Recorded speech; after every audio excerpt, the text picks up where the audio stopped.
Hello. Welcome, welcome. Today we learned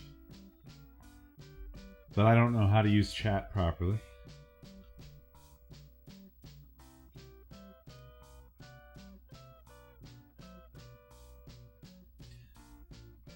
It sucks generally, and it sucks even worse on Chatty. It's just chaos on Chatty.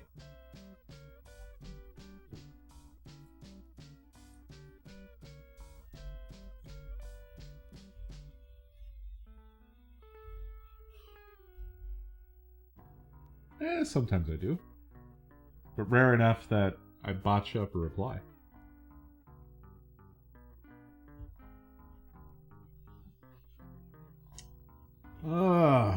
So how's it going?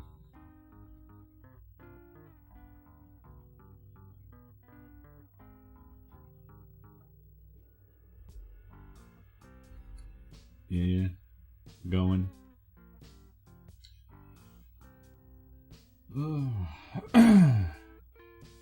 Job hunting. Fun.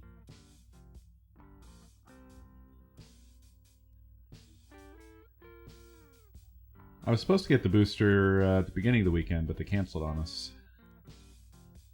They ran out.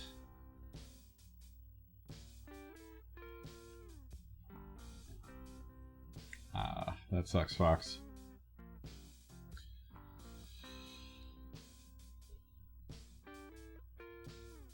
Well, I guess that one dude didn't have it, or didn't give it to me, or my double-vaxxed immune system is a beast. Because I don't seem to have it. I don't have any symptoms yet, if I do.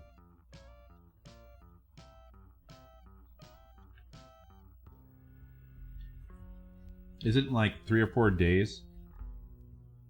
I feel like I would have had it by now. Maybe. Well, it's only been 2 days, I guess. 2.5 days.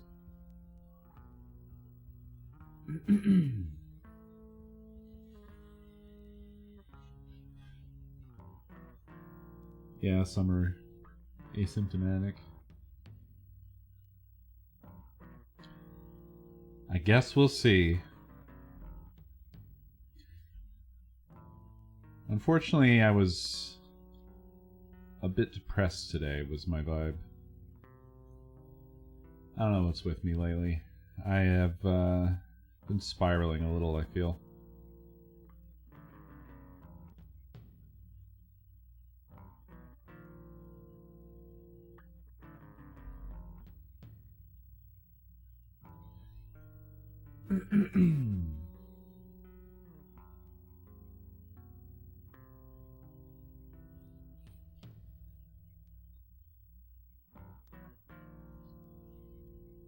Jesus.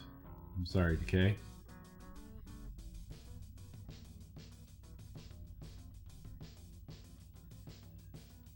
I don't know if I've had it. I don't think I've had it.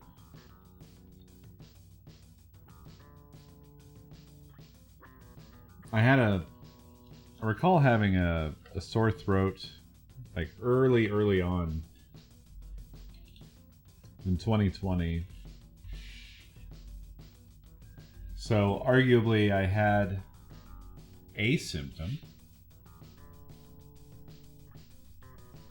Lasted for a few days. I don't know if I've ever had an antibodies test to see if I've had it. I don't know if it would be possible post 2 vaccines now, in almost 2 years.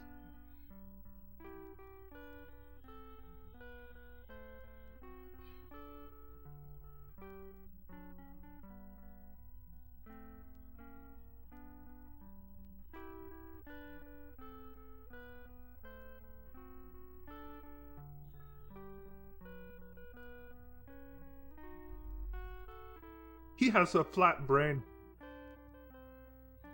Hey, Sito, thank you for 79 months. And Dizo, thank you for 36 months.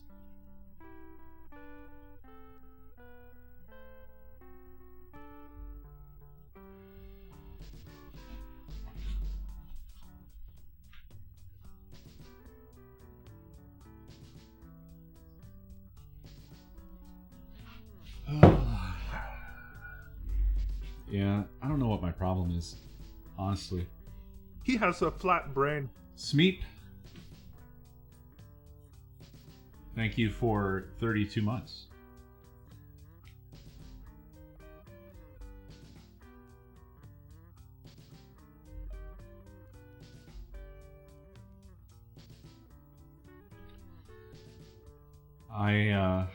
He has a flat brain.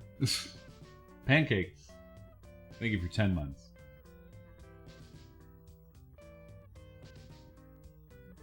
I think that the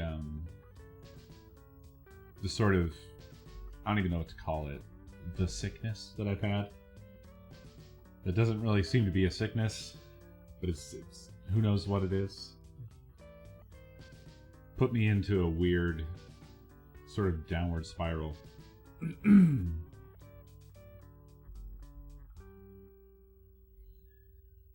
Like, even now, I don't feel 100%.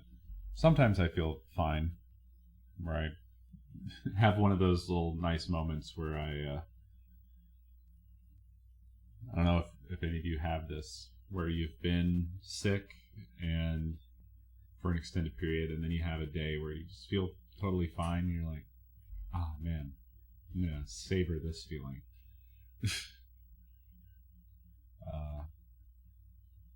I do have days where I'm like that and I feel fine. But right now I feel kind of, I don't even know how to describe it. I feel it in my bones.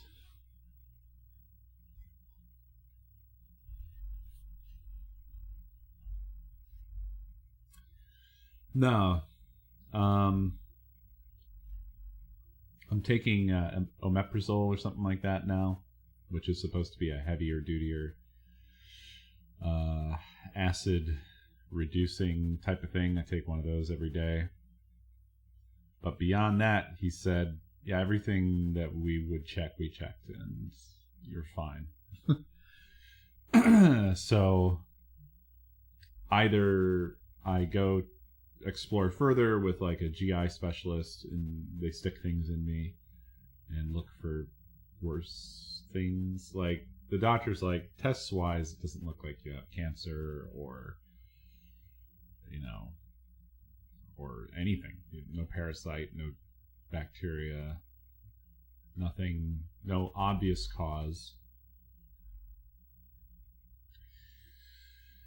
So it could just be like psychosomatic or, you know, like stress, something like that.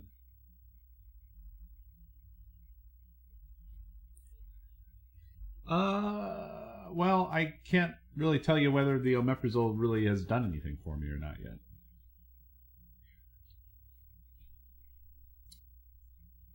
Acid is, an excessive acid is something that I've struggled with for a long time. But it's very haphazard, hard to pin down. It's not like consistent always, you know, so I don't know. Been getting sunlight, you know, that's a good question in terms of whether I'm getting enough sunlight or not. I do spend most of my time inside, and I don't see the sun very often. So you're suggesting that maybe I have like a vitamin D deficiency?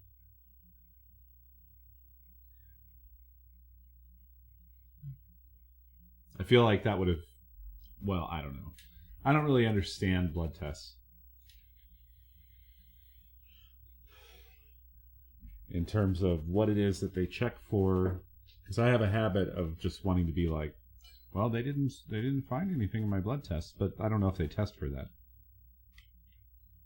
I don't know if it's something where you have to be like, well, what about vitamin D deficiency? Because I'm a bit of a vampire.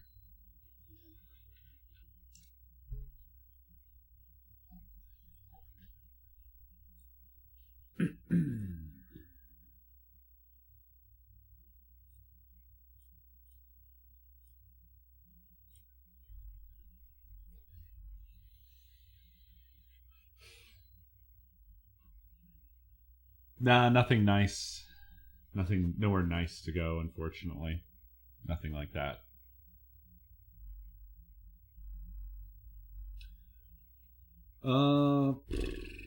I've been taking omeprazole for, God, I don't know, week and a half maybe. 2 weeks, I guess.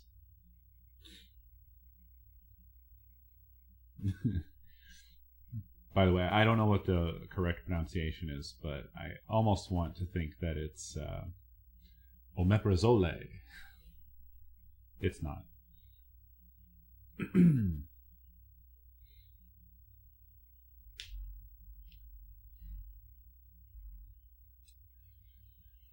But yeah. Also, the depression test that they make you do is funny. I don't know what the purpose of it is. I don't know whether it's to help you or to identify you as a problem or what. But it's like 2 questions or something, or a little handful of questions where they make you rate. Like, they want you to put a number on how bad you've felt recently. Yeah. Like,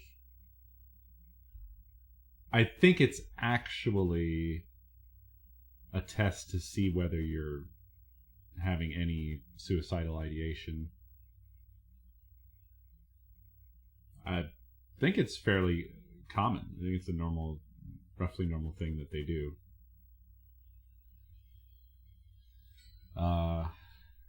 It was like you had to rate how you felt based off of canned questions with a rating between like 1 and 5.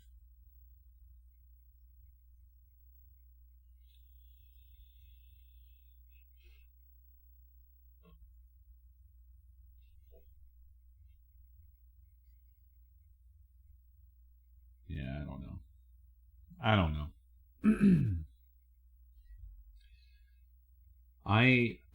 I find that I tend to get really depressed on the weekends, which is stupid because, well, I don't know. I guess it's good that it's not happening during the week when I have to work, because I need to work. But I've been falling into this thing where I just feel like I feel so disconnected from everything now.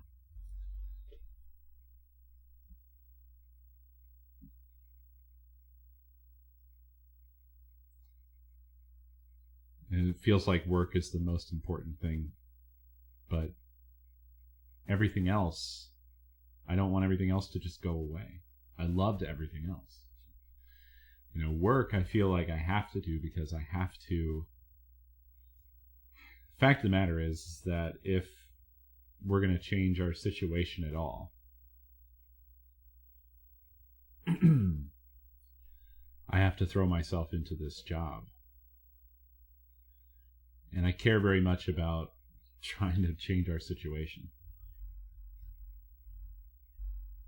Because, like, like, most of the backstory here in terms of just... We've been treading water for a long time until we finally left Phoenix. And we weren't really getting anywhere. Because, like, how were we going to? Just making enough money to survive, and I want to get away from that. But the world seems to be changing. Like, it just seems like my timing is as bad as it possibly could be. It's changing as fast as I'm fixing things.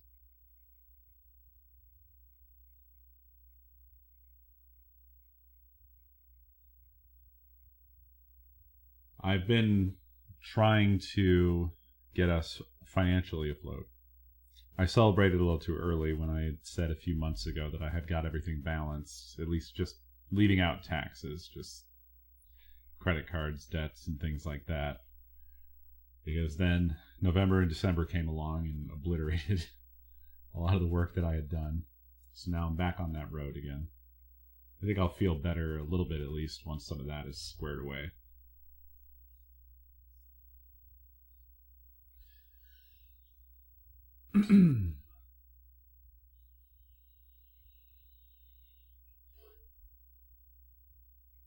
But I guess I've been like, what happens to my weekends is I don't do anything but work during the week because I I don't have enough energy left over to do anything else. Between work and then stream, it's like, that's a full fucking day.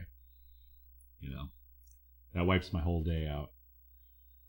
So then when the weekend comes, I feel like, well, I have to do everything. Because this is my only chance. And the trouble is, like, I'll get mired in, like, decision paralysis, and I'll lose motivation, which then compounds onto itself, where I'll feel like, well, now time has been wasted, so what's the point in doing anything? Blah, blah, blah, blah, blah. And it's just sort of a vicious circle that happens to me basically every weekend. Mainly revolving around just shit around the house, you know, cleaning up and organizing things and unpacking stuff. Even though I know if I had everything unpacked and organized, that I would be happier, but yeah, I don't know, maybe some little bit of organization in terms of like maybe an app or a calendar or something would help. I don't know. I'll have to try something, because this shit isn't gonna work forever, where I'm just like busting my ass during the week and then just depressed on the weekend, and then repeat.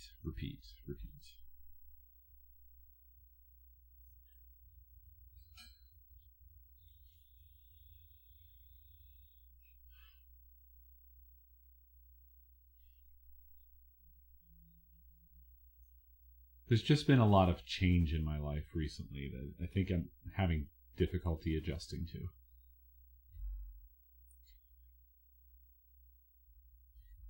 I feel sort of disconnected from a lot of my friends, and just kind of, I'm Squidward in the window. And then, I haven't been able to really do a lot of the things that I want to do because I'm too disorganized at the moment and haven't had time to really get things fixed up. And then I went from a job that didn't really ask a whole lot of me every day to a job where, it's organized and regimented and there's no fucking around. Not in a bad way. It's not like they're overworking me or anything. It's just my previous job was, I don't miss it, but it was not very regimented. It was very haphazard. It was very much by the seat of our pants. And yeah, this is much more of a normal job of like, yeah, they're giving their money's worth. So, I mean, that's, again, not really like the mentality per se. That's not the culture, but it is just sort of a normal expectation of like, when you have a job, you're doing your job for the entire time that you're at your job. Which obviously is just totally fucking normal. But for me, it's different because that's just not the experience that I've had for a very long time. And I'm not really struggling with that aspect of it. I actually like that. I remarked to Nakomi today that, like, one of the only places where I feel like I have control of what's happening is work. Because I know what I'm doing and everything's tasked out, everything's detailed out. It's sort of like a checklist of like, got this done, got this done, got this done, that I just do. And like, that all just sort of makes sense. And then outside of that, everything else feels like, I feel like I'm failing at everything else around it. Outside of it. Well, you say that, nerd girl, but unfortunately, like, that's why I'm depressed right now. Is that we just had a 3-day weekend. And I felt like I squandered that time through, like I said, decision paralysis, feeling depressed, and then just like well, I might as well just lay down because I didn't do anything. I didn't achieve what I wanted to, and now I've wasted that time. You know, that depression cycle that you can fall into that just feeds itself. Yeah, and I shouldn't beat myself up about it because it's like, it was time to relax and I relaxed. So what's wrong with that, really?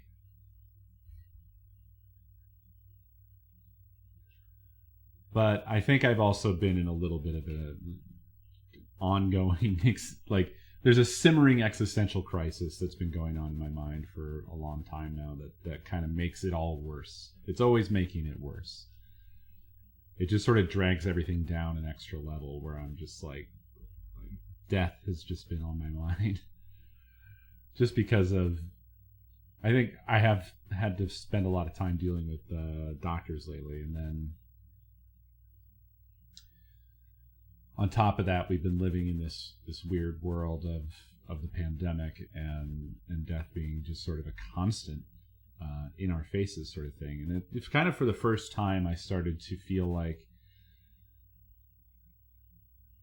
this stuff is affecting me. I used to feel much more like I could just browse the news or the goings on or even stare at things that piss me off, you know, just one after the other, and I could deal with it, and you know, it's fine. But I think maybe after years and years and years of that, maybe it does add up, and maybe I do have a limit on that.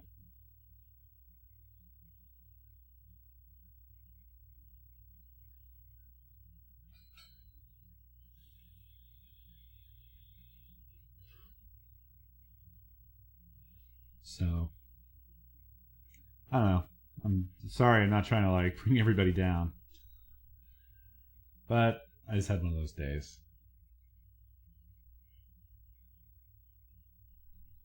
Nakomi is my rock in that regard, because at least, you know, when life isn't hasn't sucked all the energy out of her, she really does her best to try to help me get over this shit. We did do because I explained all this to her too. She was like, well, let's organize some stuff. And I was like, I've already wasted the day and we won't be able to do much and blah blah. But she insisted, so we did we did get a bunch of stuff onto the shelves. Unfortunately, we realized that we have a lot of further furniture considerations to make, because once we got to the PS2 games, it was like, okay, this is not this is not feasible. The on the bottom shelf, the PS2 games are basically like this solid block of plastic. They're not on there in a way that's actually really usable, because they're just stuffed. There's like 200 PS2 games or something in like a block. Not in like a nice way with the spines facing out or something where you can actually pick out a game, but they're just there in the most brutal way possible. But I mean, we don't really have any other option. If we're going to get them out of the boxes, that's just how they have to be, at least for now, until we figure out something different. But that's the situation with that. And then, I hate to say it, but I am considering going back to ye old retro towers, despite all the anguish that I went through. They really were a pretty efficient solution to that problem. Yeah. Wire shelves on casters, because they just, I don't know, what did I have on like one tower? I could have like 15 consoles all hooked up and ready to go. Because this shit I'm doing now is for the fucking birds. I have the CRT on an old desk, and then the Xtron is just fucking sitting next to it with cables piled on top of it, and the PlayStation 1 sitting on top of that. So if I want to do anything differently, I have to swap out the console and the cables and blah, blah, blah. And what I had before was just, it was so nice. all the consoles were just there, ready to go. And if I wanted to add another console, I'd just pick a spot, strap the cables up. I had those long power strips that they use. I don't know what they normally use for. They're like for people that work with power tools. Usually, I think they like have a long strip of outlets, so like I don't know, like 15 outlets or some shit. And I had those strapped vertically on the sides of those shelves, so like plugging in any console or anything like that, just boom, there you go. It was basically like a rack system for consoles, and it was real good. And I loved having access to all of them anytime I wanted. Oh, you want to play Nintendo? Boom. You want to play Neo Geo CD? Boom. MVS? Boom. Sega CD? It's ready. Jaguar? Why? Turbo Duo? There it is. It was just really nice. And I thought I wasn't going to go that road again, but I really do miss having that good setup.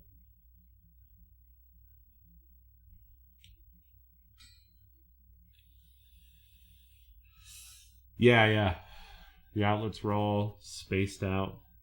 The only trouble is, I think if I do that again, I'm going to get heavier dutier ones, because the ones that I got,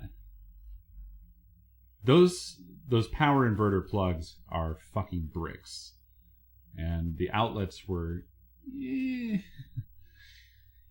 kind of sort of up to the task, but I think I want something a little bit stronger next time. Yeah, that's the plan for that at the moment. We'll see what happens. But yeah, just baby steps with everything. Just working my way towards getting stuff going. I feel like I've been off of the retro stuff for so fucking long. Like this upscaler that I'm using, I don't know about this thing. It was sort of an impulse purchase, and I'm not sure if I like it too much. I tried. I had actually disconnected the PlayStation 1 and hooked up a Genesis because I wanted to see what the capture looked like and stuff on the stream, and I had a heck of a time just getting hooked up. Like, this thing is not as nice as the OSS-C in terms of kind of set it and forget it. Rest well, Nerd Girl. We'll catch you later. For instance, the GBS-C, it has a component switch. So this thing doesn't have a remote. It's got a few switches on it. There's 3. There's one for enabling and disabling HDMI. There's one for switching between external sync or sync stripping. And then there's a switch for switching between, and this one's kind of the sucky one, RGBSV and what is it? YPYB-PR or YPPB-PR? I don't remember the fucking thing, but component. Which is a little inconvenient. Because I liked with the OSS-C, if I have like a component source, I just press a button on the remote, boom. Which is nice. But, you know, this was good for the PS1 where we don't have that problem with the swapping between 480i, which is nice. But, anyway, the whole reason I ended up coming to that was I hooked the Genesis up originally with SCART to this, and I got nothing out of the upscaler. It just didn't work with the Genesis, which was bizarre. It just didn't recognize a signal. But it was coming out to the CRT just fine, so there was something about it that it just doesn't like. And I don't know if it's that particular model of Genesis or whatever, but this isn't a problem that I ever had with the OSS-C or the FrameMeister. So I dicked around with that for a while. I just couldn't get picture. And so then I remembered I had the HD Retrovision component cable for the Genesis. So I tried that. And that Oh, no, wait. I have this all wrong. With the SCART, I did have picture, but it was skipping or bouncing. To be honest, I'm forgetting whether I... One of them I didn't have picture. One of them I had bouncing picture. And then finally I did get it to have sort of a stable picture with the component if I switched the brightness switch on the cable. But even then, it was like staticky. Like it was not hugely, but noticeably warbly picture, like interference or something. So I don't know. I only have that problem with the GBS-C, so. And unfortunately, the problem with the GBS-C is that it was like this one-off thing based on another thing that's mostly DIY, and I couldn't find anybody else with the exact problems that I was having, and it's just really hard to fucking find answers. So, I don't know. I guess I would have to probably go back to the OSSC for stuff like Genesis, or go forward if I save up and get the RetroTink 5X, because the RetroTink 5X kind of seems like it might be the new ultimate. There's other things coming soon, like there's going to be an OSSC Pro. I don't know how that's going to be. I would wait to see what reviews are like. It's going to definitely be expensive, I can tell that, because they basically like, we're doing our best to keep it under $500. And I'm like, whoa, okay. But it does look like they've got some really nice stuff coming. Like, it's also going to be no, there'll be no sync drop like with changing resolutions and stuff like that, which again is like something we've all been wanting. Which is one of the things that makes the RetroTink 5X really good, and the GBS-C. The remote is actually intended for it this time, as opposed to the original OSSC that's like a repurposed remote. So it's like a remote for I don't know, it's like a universal remote for like a television or something. So you have to get an overlay for it to make sense of it, or look it up. Like, I often have to look up what the fucking buttons do on that fucking remote, because it's not obvious. Like, if you want to switch... What do you have to do? If you want to switch the type of upscale, you have to push, like, the AV button, and then you have to select... You have to push 1, 2, 3, 4, or 5. I think it's like 1x, 2x, 3x, 4x, 5x. Blah, blah, blah, blah, blah. So that's a whole thing.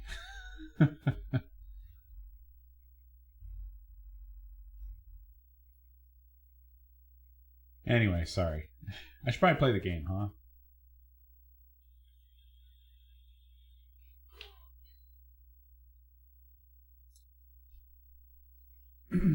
I have to say, though, it is fun getting all this stuff out, because I keep coming across things that I like forgot about or whatever.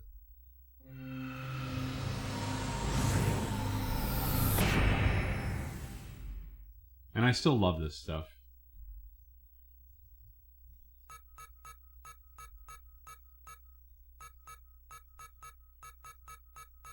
All right, Chloe. Thank you. You too.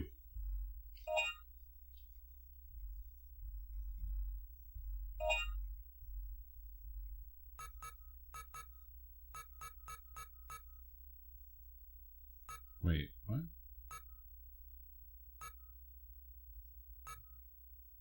2 hours 30. Ah, we had wrapped around. So 3:10.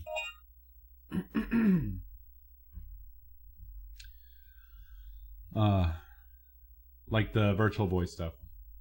Was digging through that today. That stuff's fun. I want to do more of that sometime soon. But probably after I get everything fucking sorted out. Which might be a while, so soon might be a little bit over optimistic.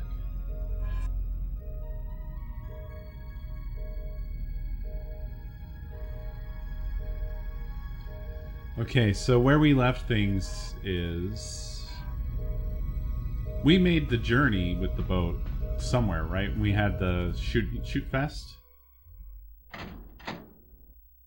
I don't remember if we actually left. I think we did.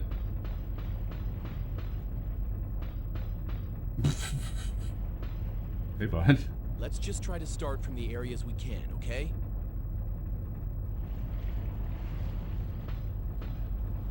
Huh. Okay, so this is, I think, at the city.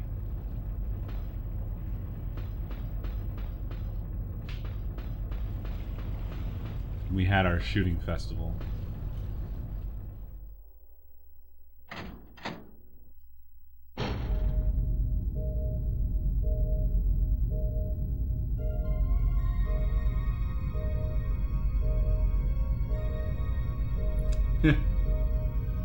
Yeah, yeah.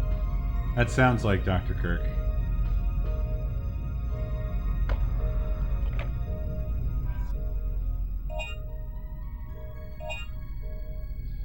Yeah, we do have a lot of cash, but I had opted not to buy anything yet. I think I had stocked up on ammo, and that's basically it, and yeah, that's...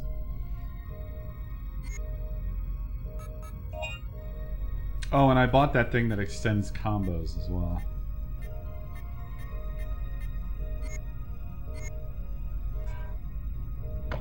I will probably buy more stuff, but I want to get a little bit of a lay of the land.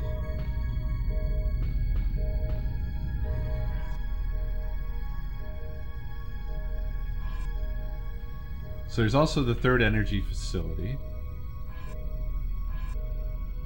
Additionally, there's that one area that we cannot get to, the missile silo, because we need a gas mask. So if we get a gas mask, we need to come back here and then go down bottom left on the map there to get to the missile silo. Because the poison is too strong down there. So let's take a look at Edward City, I think, is our move.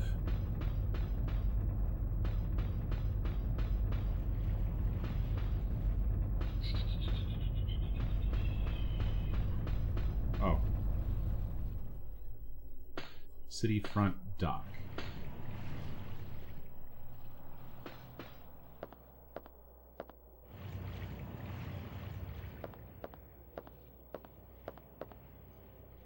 It's a small crane for lifting and moving heavy items. Many tiny insect-like organisms are on the weathered surface of the machine.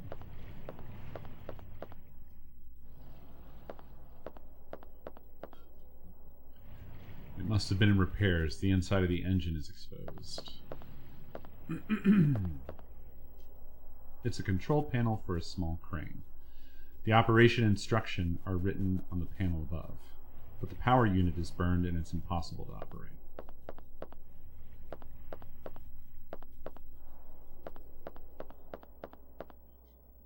It's a large machine used to raise and repair the jet bikes. The mechanical parts have eroded or corroded away, and there are insects on them. You bugs. There are many small items. None of them appear to be usable. It is locked. To unlock, you need the city's keycard. We need the key to the city.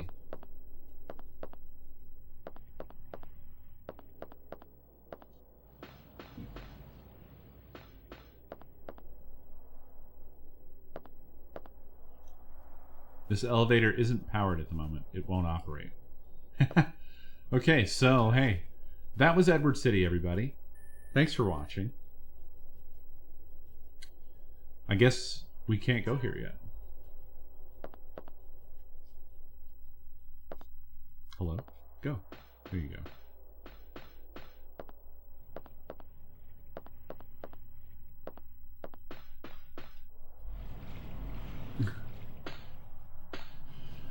Yeah. I wonder if you have to do this shooting game between every journey. I guess I'm about to find out. Let's just try to start from the areas we can, okay?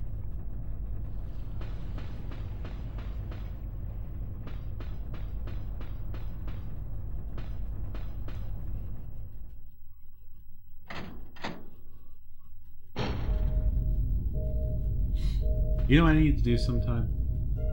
I really need to play through Resident Evil 0. I think it's not generally well loved, but it is one that I have not fully played through.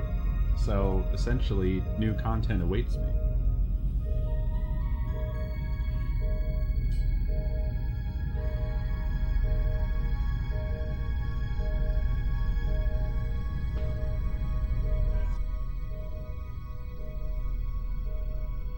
Mechanically flawed, yeah. I think I recall what put me off was managing two characters in the way that they were asking me to do it felt kind of but I think sometime I want to just power through it and do it, because I love Resident Evil Remake.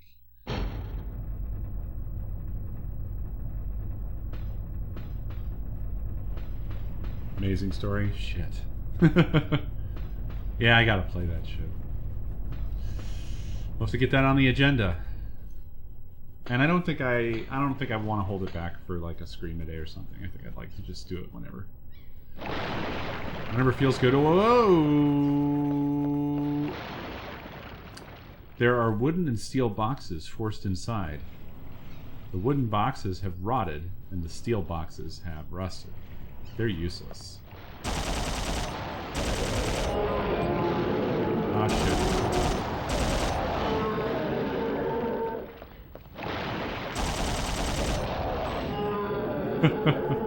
That's right. Don't fuck around. Don't fuck with me.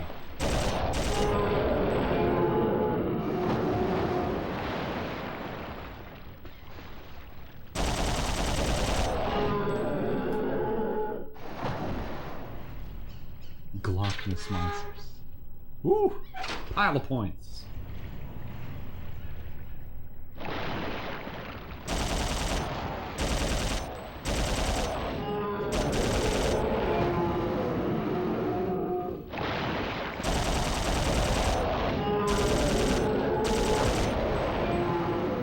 Hell yeah, you can. Holy shit.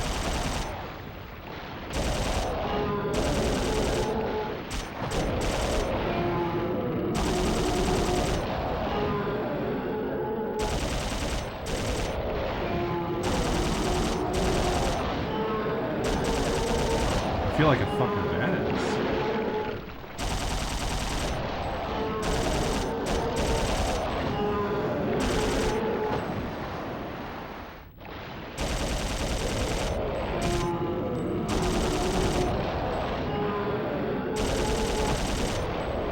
Fucking combo 15, baby.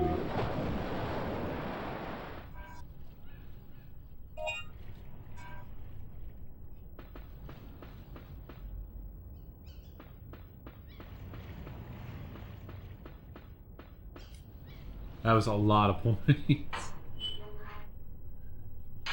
Holy shit. Holy fucking shit.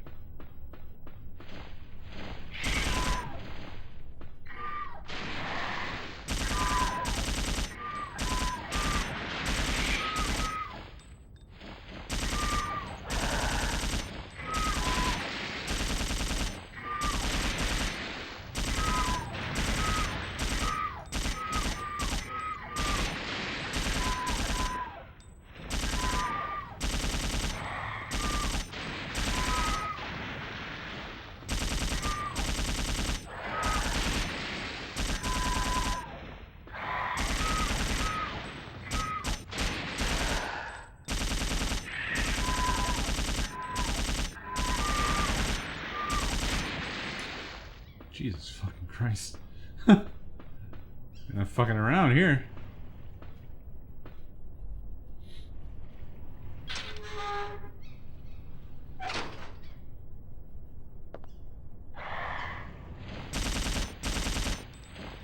Shit. You son of a bitch.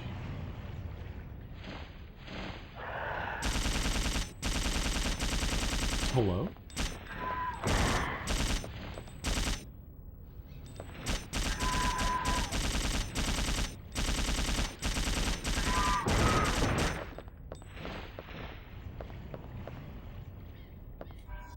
Is this a Dino file? Soldier's papers. It looks like this is the end for us. After surviving all this time and to be killed by humans. Who are they? How are they killed by these humans? They shoot projectiles that move like this.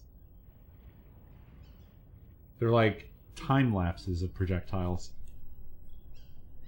After surviving all this time, blah, blah, blah. Those people with the full face helmets and the rider suits. Somehow I managed to escape, but I seem to have dropped the key for this facility. How foolish of me. I can only think of one place where it might be. I must have dropped it somewhere near the spring in the jungle. There it is. That spring has rather a fast current, considering its small size. I must go there quickly, or else it may drift away somewhere. The disc I was to deliver to Colonel Mason has been stolen by them helmets. I believe the data was about some kind of autopsy. Must have died in the past few days. His midsection looks like it has been blown away. It appears that the winged beasts had found him. Speaking of... You fuckers need to stop. Oh. Oh no. I'm fucking bleeding now.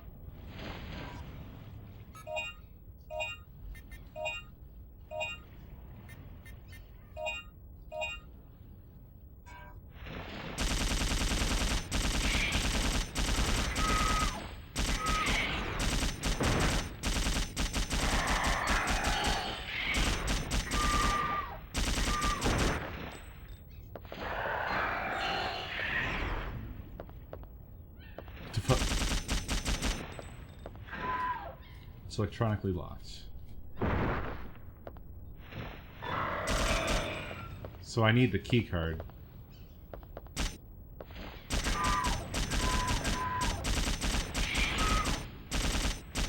It's not looking good for my ammo here.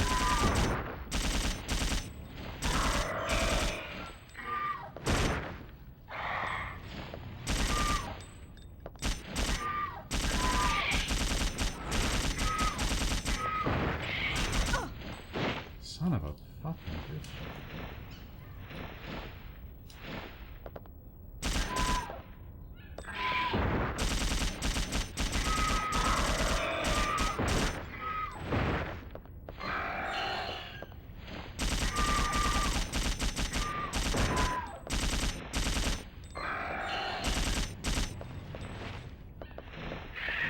Alright. I need like a Twix moment here. Ah. Where am I?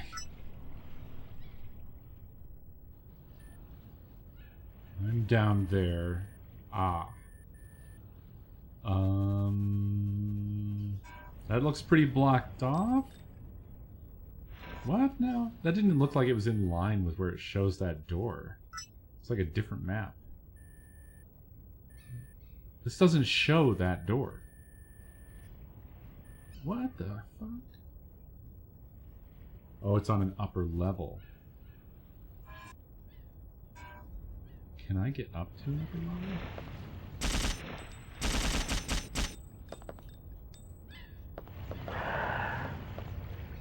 I see the man up there.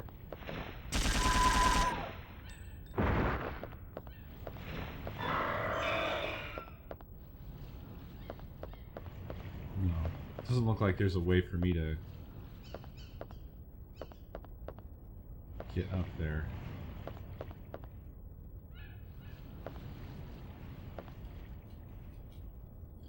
There's something underneath. You found a new Dino file. Hell yeah, dude.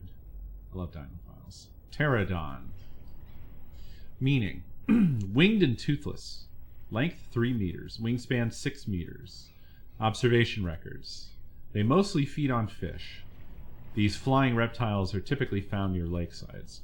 They hover and glide over the water, searching for fish. Then, with tremendous speed, they dive to snatch their prey. Although their diet consists of mainly fish, they also feed on small animals and even on mammals like us humans. Lately, the pterodons have started to attack on humans near the facility, trying to fight for their territory. Combat notes. When they are circling above you, it is very hard to shoot them. although they seem to be flying slowly, but in fact are flying fairly fast. Before they attack their prey, they'll come and surround you. That's when you should shoot them down. One thing you have to remember is that their skin of armor is thicker than it appears, and if you are too busy trying to shoot one down, the others will attack you off guard. To lessen the chance of this happening, it is important to choose an appropriate weapon. Well, fortunately, I think I did. Okay, so...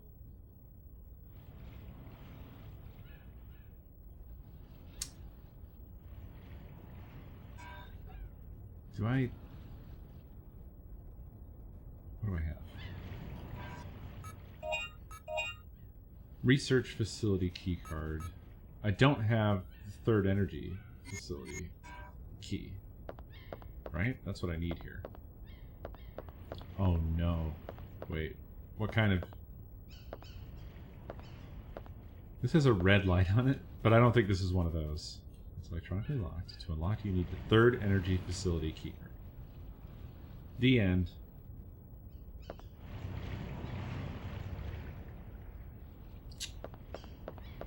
Well, that ain't it, Chief.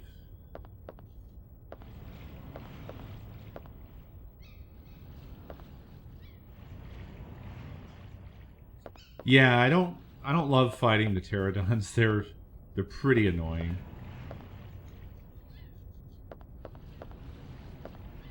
So in the jungle, he's saying he dropped it here somewhere where there's a stream.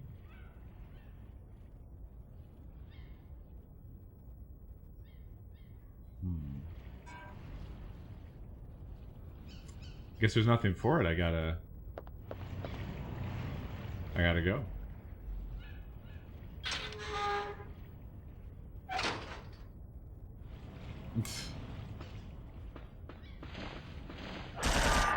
Oh, great. Now is it both of these? Plesiosaurs and pterodons the whole way back?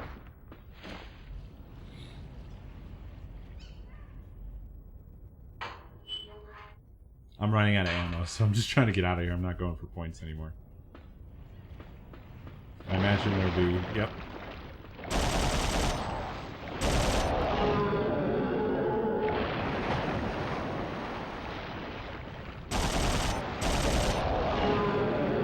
Just the ones that are, like, in my way.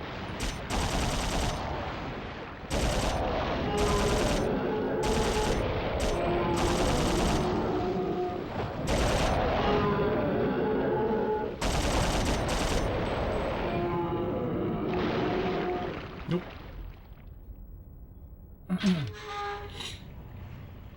Getting them points, dude. Holy shit. This is where you farm right here. This is baller.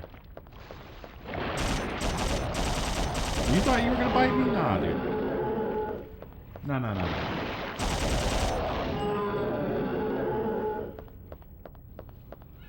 Oh, there's another boat like ours wrecked, though.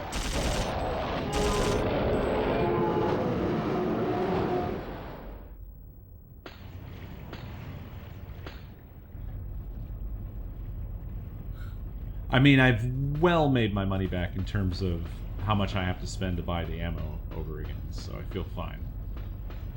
And if I need more money, you know where to go. Or, sorry, extinction points. The water upsets you. It is definitely not an advanced water texture. I think it looks alright.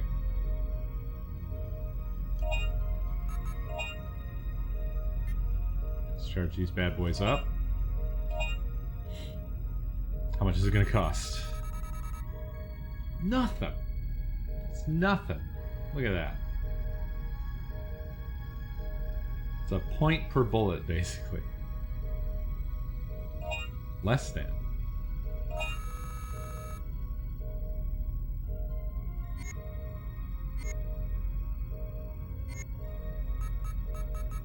Let's go ahead and get these tools. No more bleeding. Strong blade. Strong stun gun.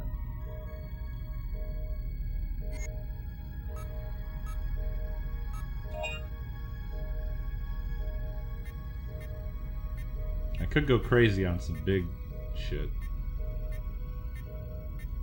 So this basically gives you the option of being able to do fire stuff while having a main weapon out, right? That's the idea here.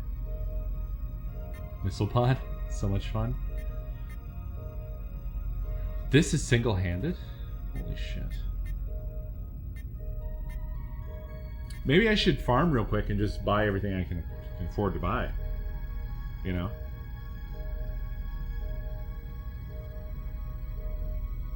Like, basically I could buy this and then go back, quickly make 35,000 and buy this.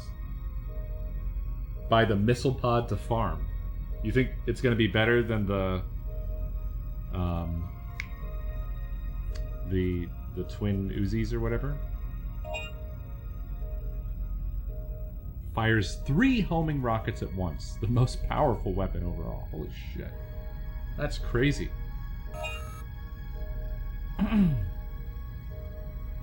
I'll go ahead and buy this too.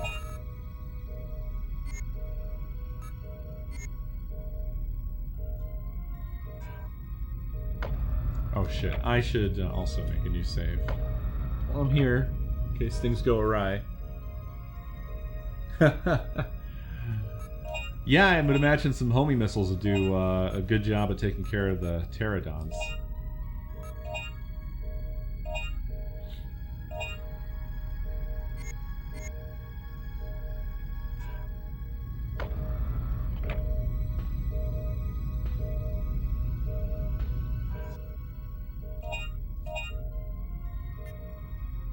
$20?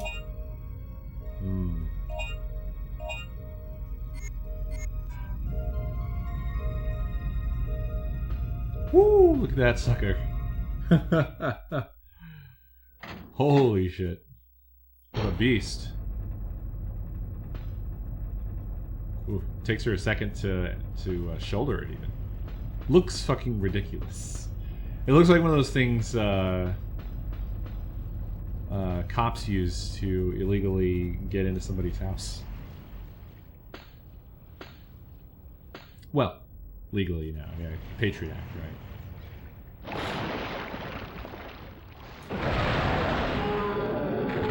Okay. That's now that says it fires 3, but that counts as 1 ammo, and it's basically 1 shot. Fuck hell.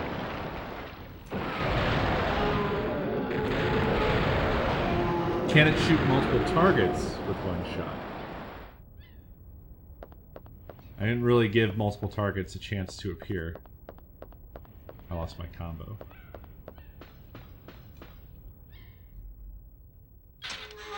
It's good in crowds? Okay. Interesting.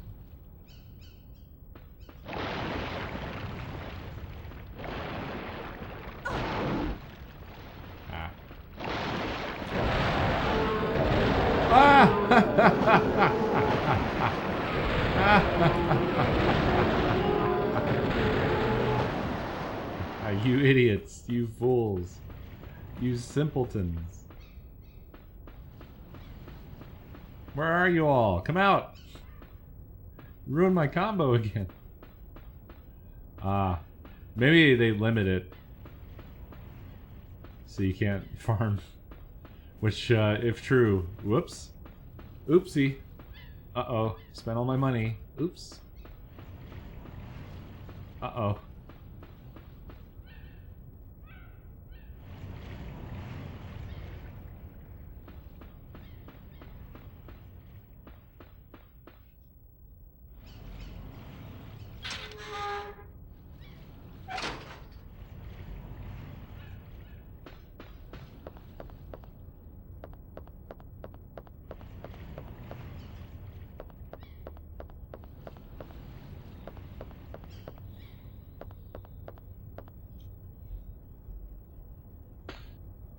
Well, I guess let's take this back to the jungle and see how it does.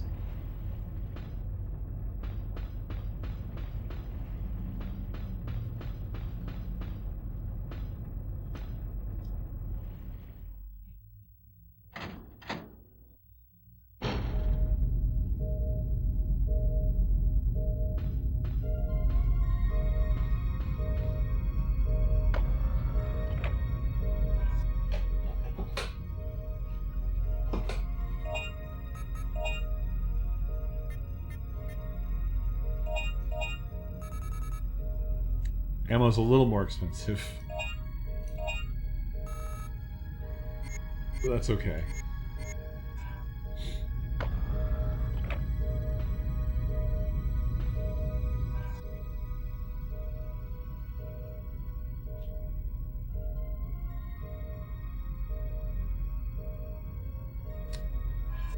Okay, so I didn't really get anything but information there. So I'm very much wondering...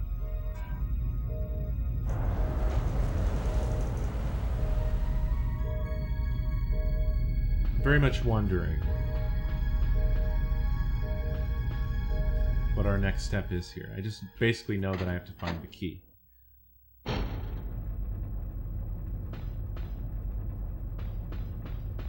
I don't exactly recall seeing this stream.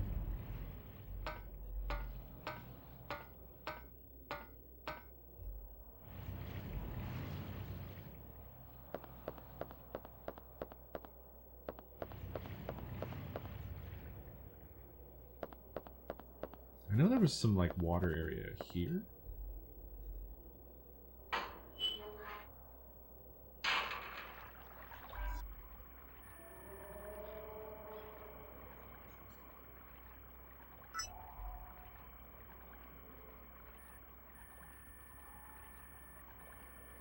I don't know. I don't think this is going to be it. I'm going to check. It's not a big area. There was an Allosaurus here, but I think I killed it, right? But I assume that they probably respawn. Eventually. Although there doesn't seem to be shit here right now.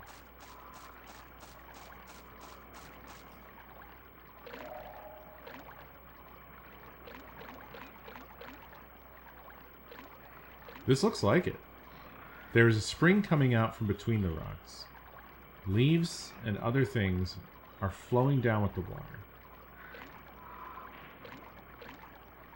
Aha. Uh-huh. Uh-huh.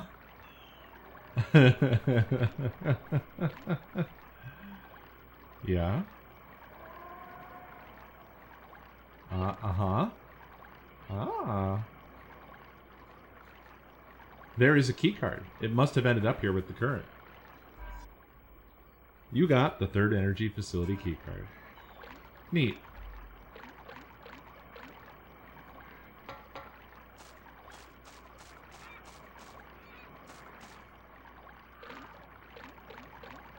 That was cute. I like this game.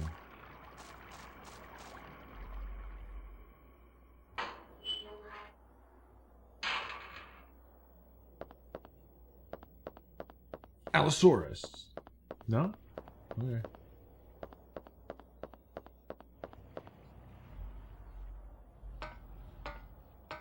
I wonder what I'd do with that hemostat. Because now I can't bleed. So that's just gonna sit in my inventory forever. I can't sell it. Whoa, what the fuck? That was weird. Guess I could just use it. Yay, it's gone.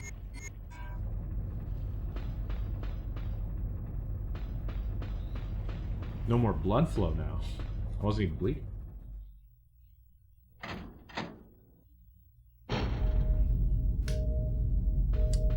Okay, alright. Well, we know what to do, so let's do it.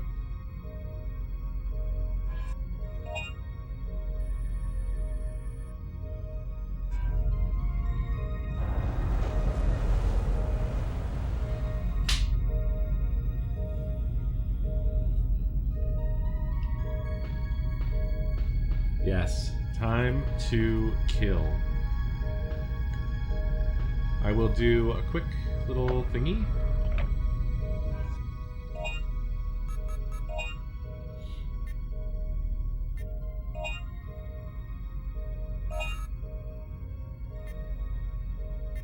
It's probably good enough for now.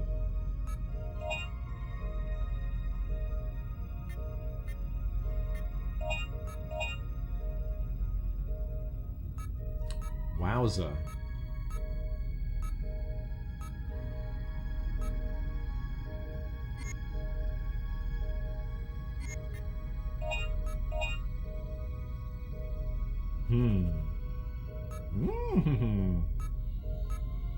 Stuff to think about. I don't know. I don't think I need to do those just yet. But soon.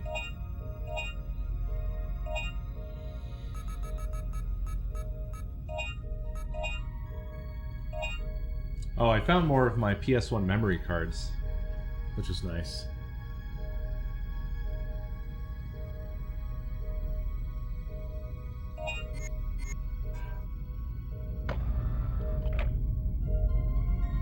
We do have a fuck ton of ammo as it stands, but I did almost wipe out my SMG ammo on my first trip through there.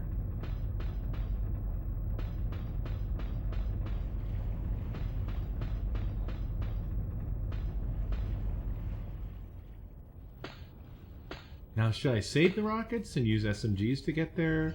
Or should I just start with the rockets?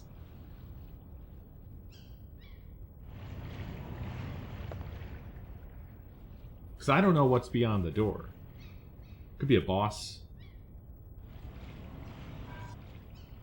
I'm going to save it just in case. These were pretty good.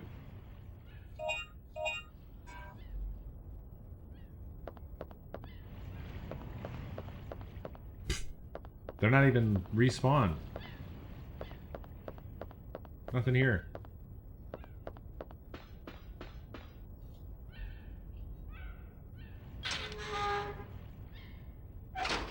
I'm only worried about the next door. The next door. It's not that far. I'm not gonna wait until never.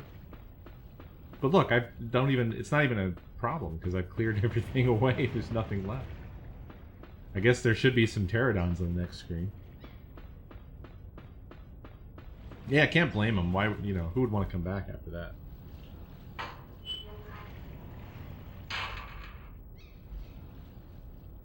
It's totally fucking rational.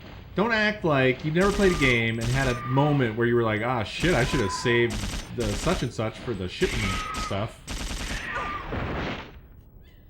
You've had game regrets. I've had game regrets. I should use it on these, though. So I'm gonna do that, because fuck these. I hate these. Die! Oh god.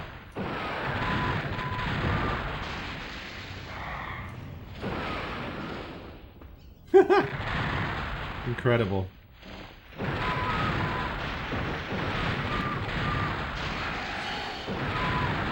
Oh yeah.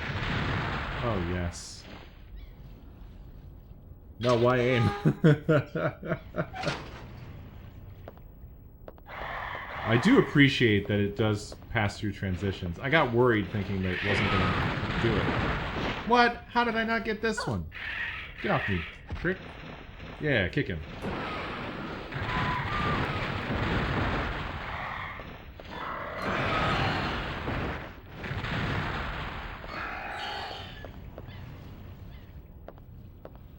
Got him.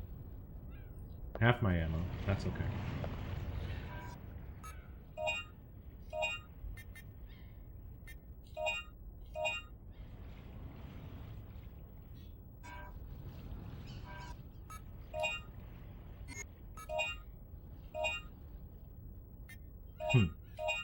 Final kill of the game made me think of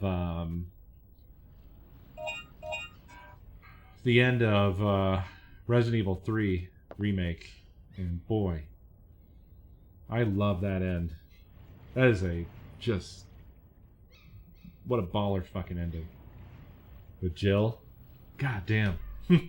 That was a good game. And Resident Evil 2 remake was also so fucking good. We really got spoiled with Resident Evil remake, Resident Evil 2 remake, and Resident Evil 3 remake, I think. I know, if I recall correctly, I think people weren't as happy with Resident Evil 3 remake because it got like some content cut, I think was the problem. Which I have not played the original, so I didn't have that problem, but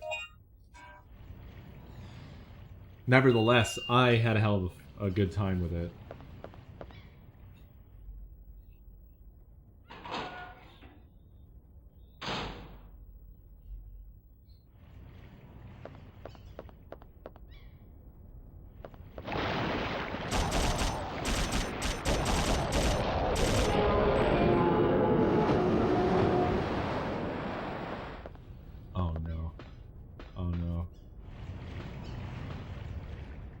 It's a box for putting small repair tools.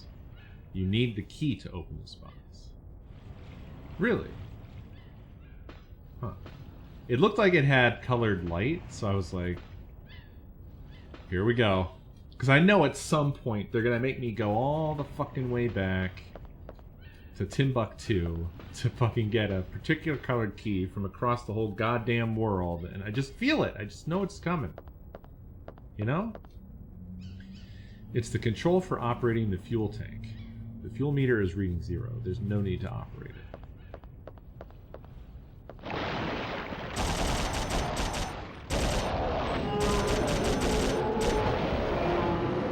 God, shooting these boys with these guns is so satisfying. Just seeing the number go up.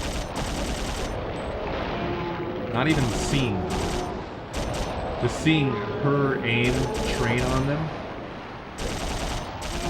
Look at this. Look at this. What a badass.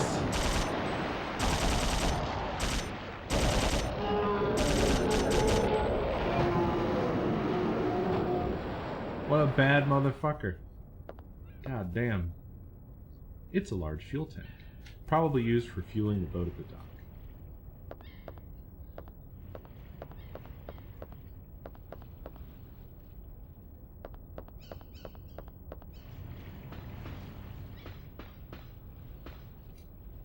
It's a water storage tank used for the analysis of water quality.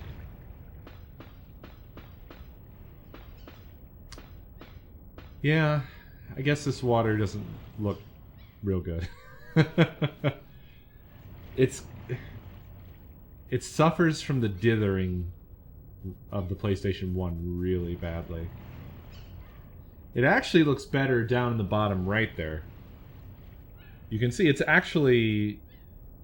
I don't know if that's just trickery, but it looks like it's actually transparent, which is probably why it suffers so much from the dithering. So further out where there's supposed to be more light, it just... I mean, that just looks like a bunch of straight lines, which doesn't look very good. But down the bottom right here looks pretty alright, I'd say. If you want good-looking water effects, Chrono Cross is your game. On the PlayStation 1, I mean. We should actually pop that in, because I had some issues with the disc reading on with that game on the first PlayStation I was using. I wonder if this little PlayStation Bean handles it better. I love the attract mode on Chrono Cross. It's so beautiful. I would actually do away with the pre-rendered cutscene. I would love just a repeating loop as a background of just the PlayStation 1 underwater scenes. They're so fucking beautiful. It's some of the best looking stuff on the PlayStation 1 in my opinion. Like it is the sort of the pinnacle of the art, I guess.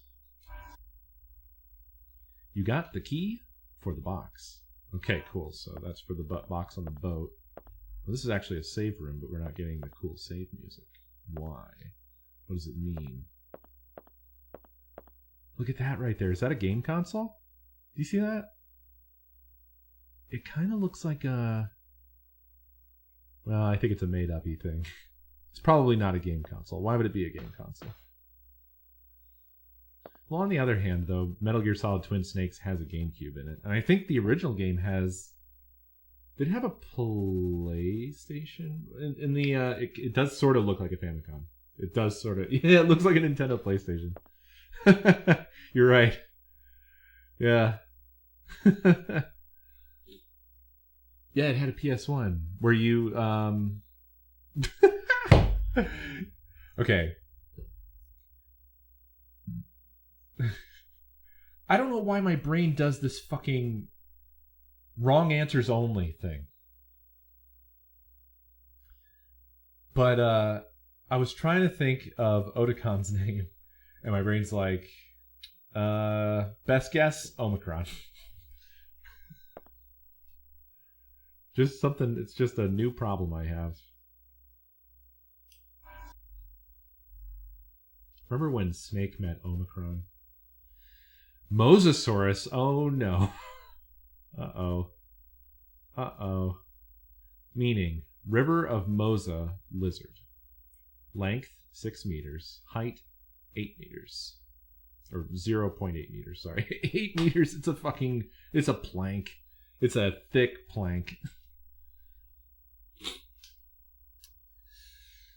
Observation record. Their main diet seems to be humans, which live in the bottom of the waters. During breeding season, many mosasaurus gather near the facility in search of food. The jaws, which are strong enough to crush even the hardest shells, are without a doubt a threat to us humans. Even the hardest diver suit will not stand up to a mosasaurus's bite. Have a good cuddle, JJ. Despite their large size, they are able to swim quickly. Their mobility is extraordinary. Combat notes. The first thing to do is stopping them. Shooting needles is one way, but the most effective way is to blast them with the shockwave and knock them out. Okay, excuse me? I have neither needles nor shockwave. Shockwaving them. Is that a word?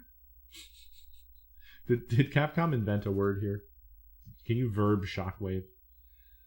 Shockwaving them is especially useful when there are multiple enemies.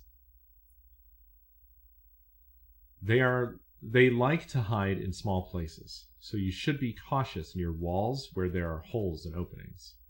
Excuse me? Isn't it? Should be huge, right? What size openings are we really talking here? A disc. What is on a disc?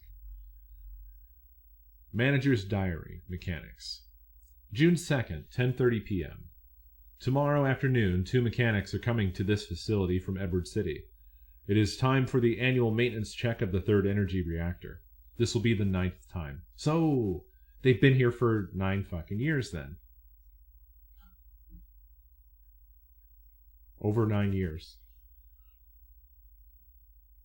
The instant something happens to the underwater reactor, that is when all lifelines will be cut off to us. Yo, if Dr. Kirk is still alive, he'll be like old Dr. Kirk, right? Like old Snake. Again, all we can do is to pray that nothing will happen. As weird as it may sound, sometimes I feel that it'll do us all a favor if that reactor just blew up on us. June 3rd, 4 p.m. Oh, no, wait. This could...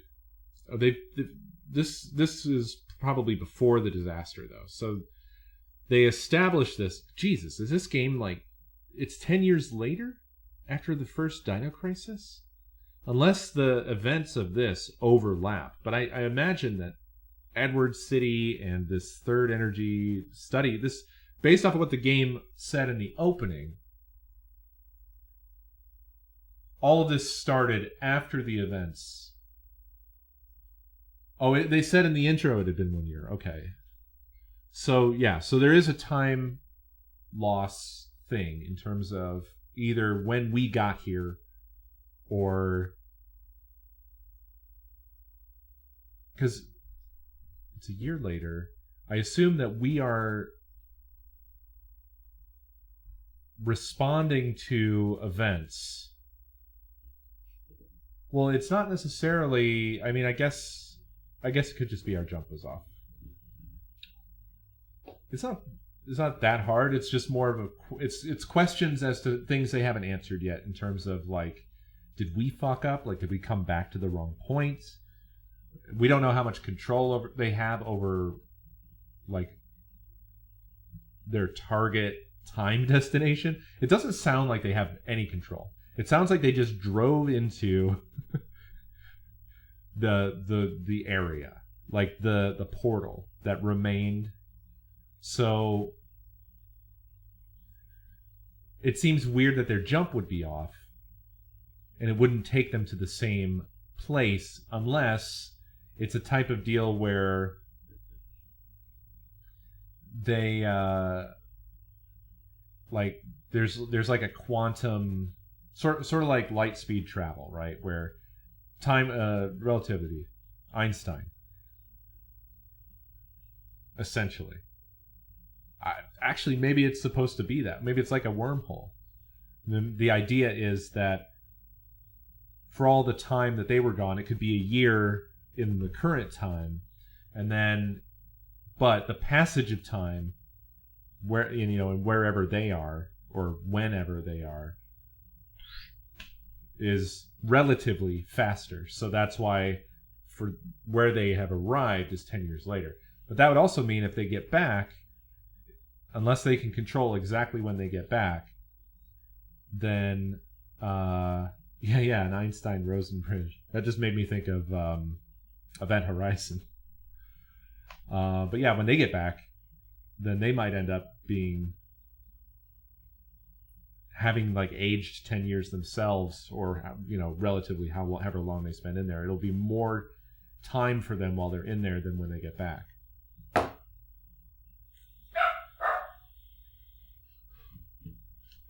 Sorry, that was a huge diversion.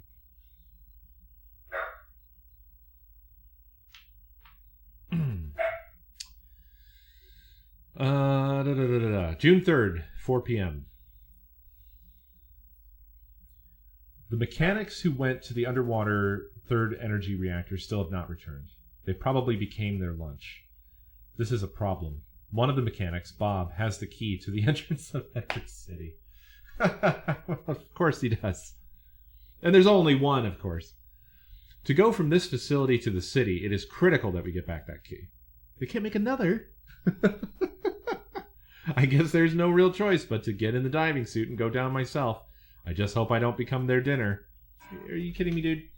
This is... That I have to say is just a teeny bit absurd.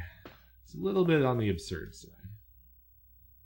It's a control terminal to check the operating status of the electrical generation of this facility.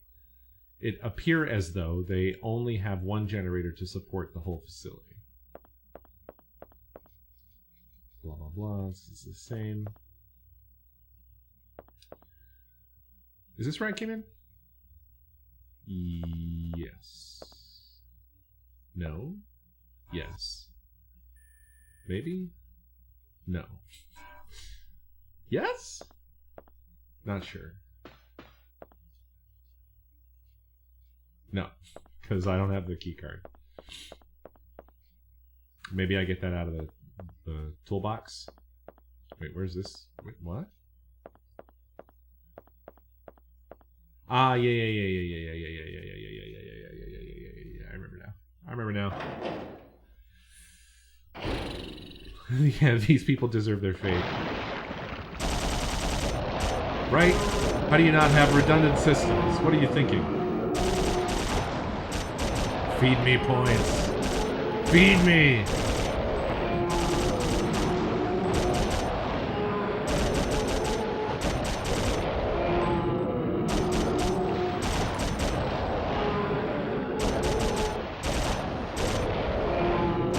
Wow, feed me.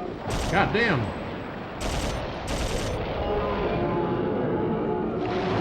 Yes! Yes! Yes! More! Oh, why'd you stop?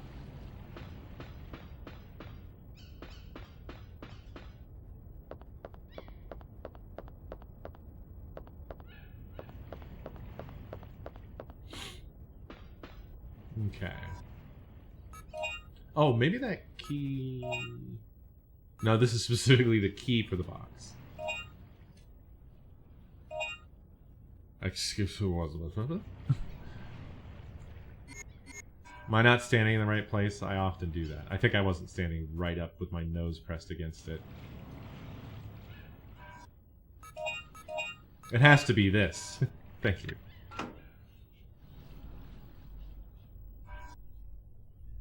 Elevator security code. The security code for the elevator to the underwater third energy reactor has been changed. The new code number is 3051. I wonder how often they use that pound sign. Because they had plenty of room to just write out the word number. But yet they programmed in a very awkward looking pound sign.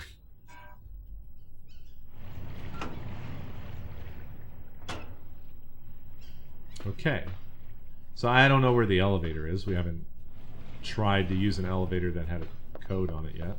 It's probably further ahead, I would guess.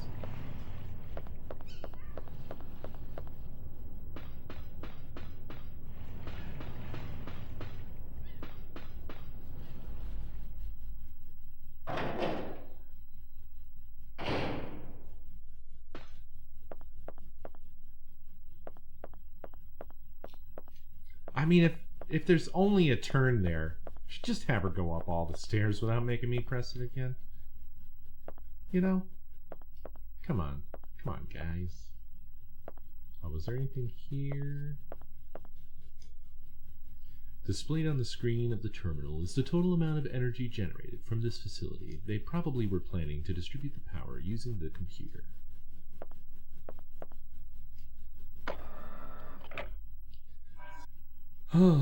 Okay, let's restock our ammo since we're here.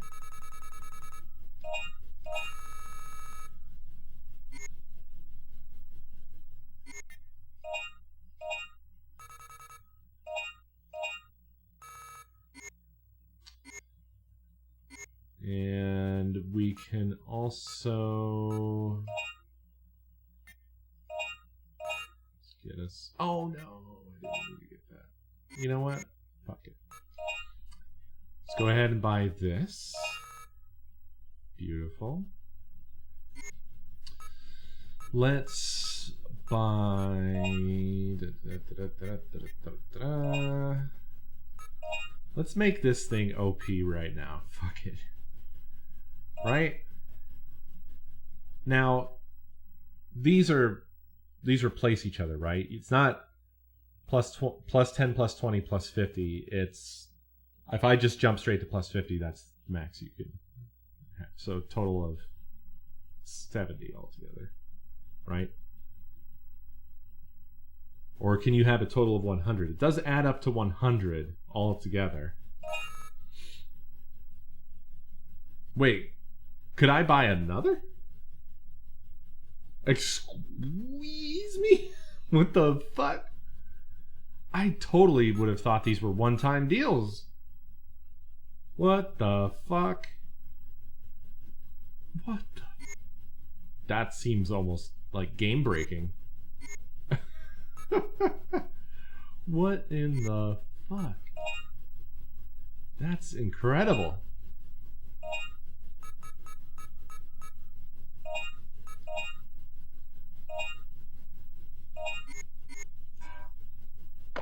Yeah, just have fun, basically. I mean, this seems like a very well designed game.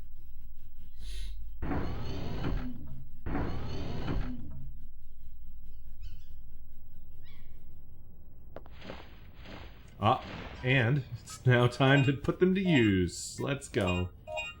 Because fuck these pieces of shit.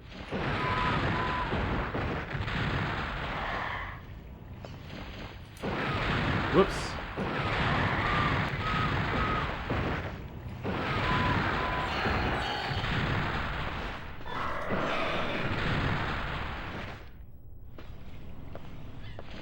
What the fuck? What are you doing here? Alive. Not this guy. Bird. There's a toolbox with repair tools inside, but there isn't a tool that's of any use. There's an ID card inside his shirt pocket. You got the mechanic's ID card. Cool. Excuse me!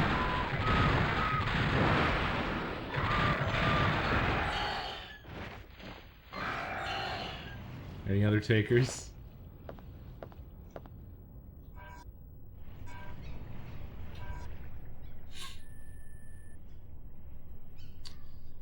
Okay, so I think that's all we needed here. Oh my god! Wow, I hate how they push you down. Don't you do this. Stop it. Oh, you are gonna get it?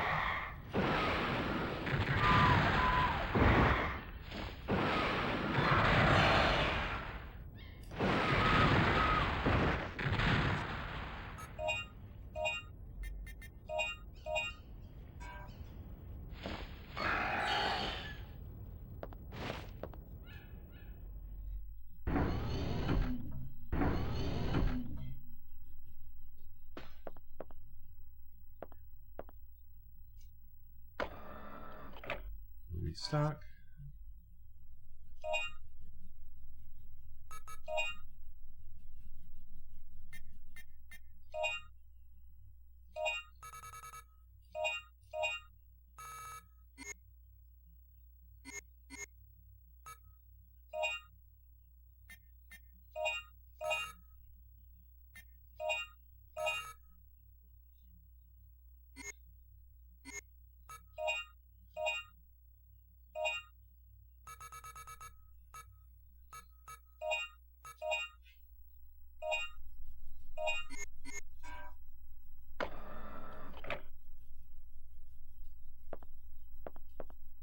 His crew.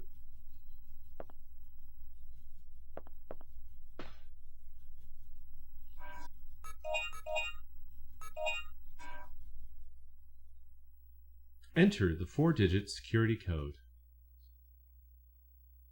Fuck. I don't remember.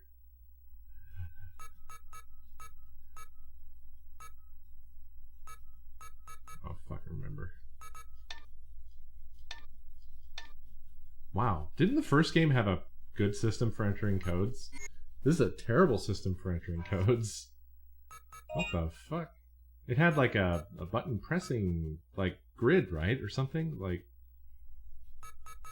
I don't know. Oh no. They're not like chronologically. Oh, here it is. 3051. I actually had it half right.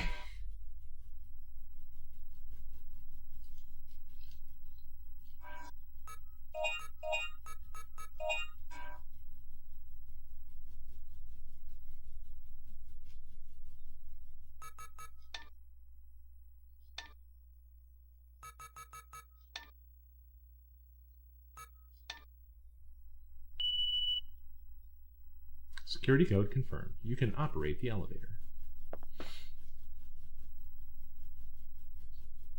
It leads to the underwater facility. Will you operate the elevator?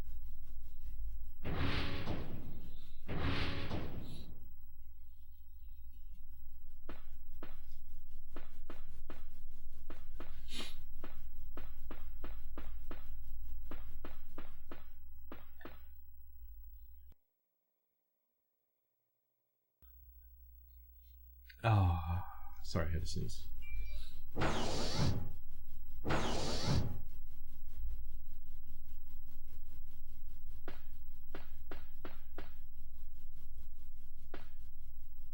Look at that ultra minimal water effect down there. Pixels move down. Pixels move up. Pixels move down. Pixels move up. Looks like the floor is breathing. Wow, look at you. What's your deal? Interface with buttons. This terminal controls the power to all the machines in this room. The power has been shut to the elevator and to the diving suit enclosure. Displayed on the screen is the program to restart the power. Will you restart the power? Yeah, fuck it. Reactivating main power. Please check computer until power is supplied to all devices. Warning. When power is overloaded, this reactivation process will be suspended.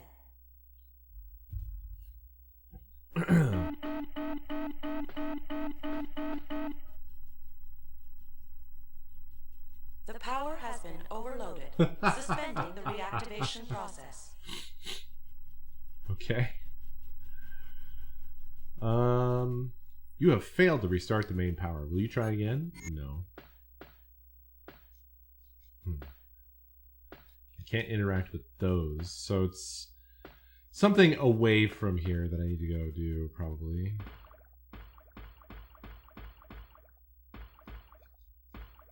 Looks like someplace you'd be able to go, but no.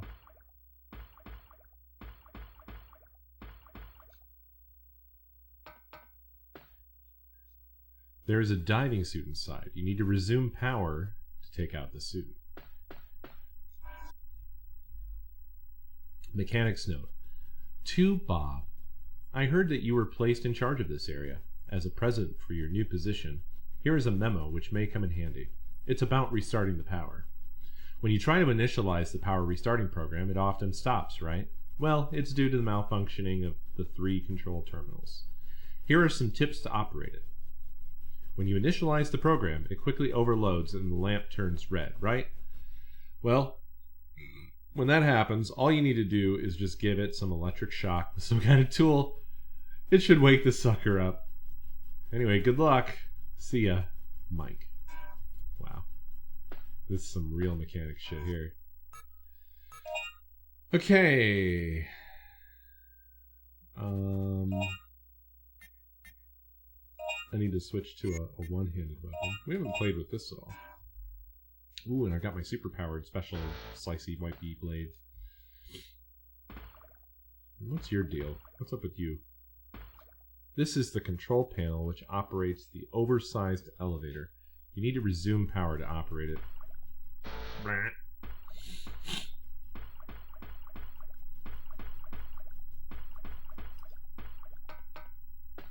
Okie dokie.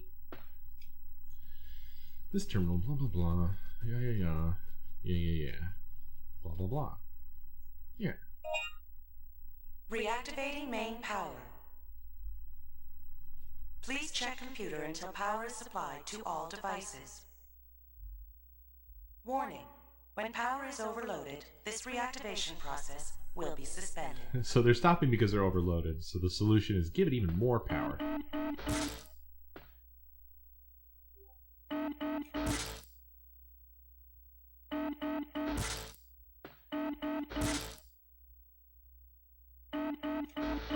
Oh no!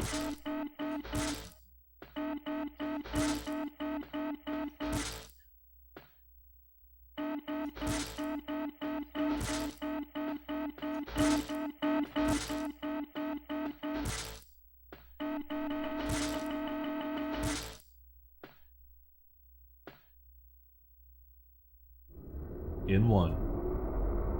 Main power reactivation restored.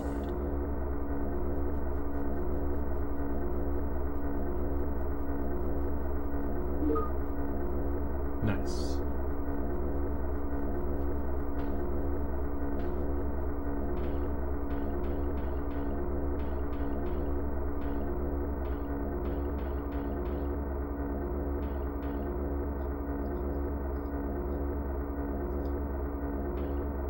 Oh boy, this is gonna be something, huh?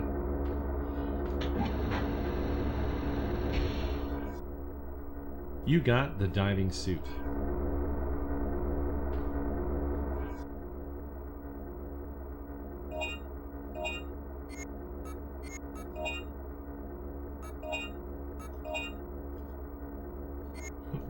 Okay.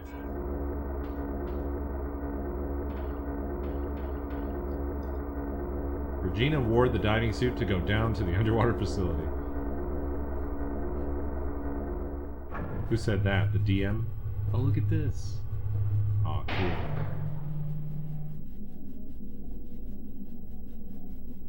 Warning. Object blocking elevator shaft. Oh boy. Shutdown. Oh boy. Here we go. Oh, look how cool this is. This rocks. Oh shit. Oh shit. Remember Jurassic Park the game? It's so small. Whoa, go Regina.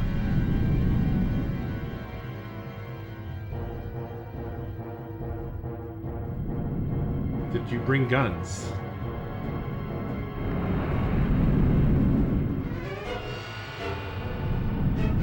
This is just a long cinematic.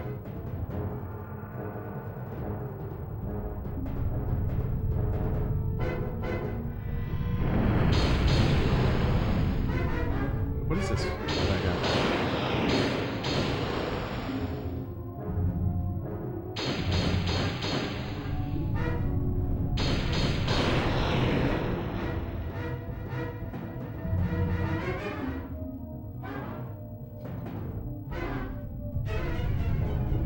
Seems like I cleared the area.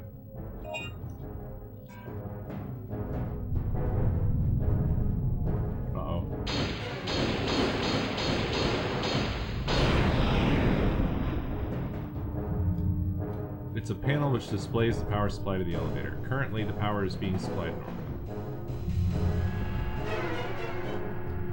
Uh-oh. Oh no. Can I not get back up?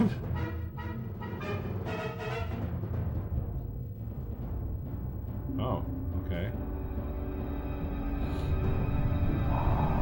Whoa! Holy shit.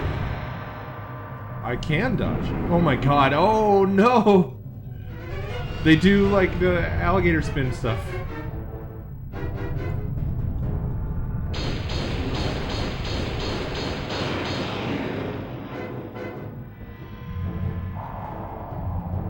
I cannot dodge my way up, unfortunately.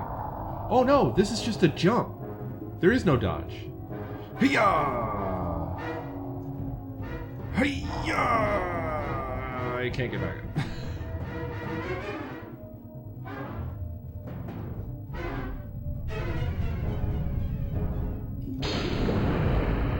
You son of a bitch.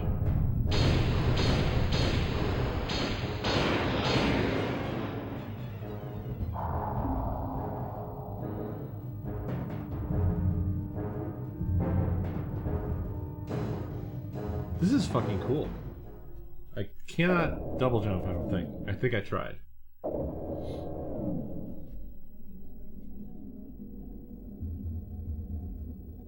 Oh, there's a save down here. What?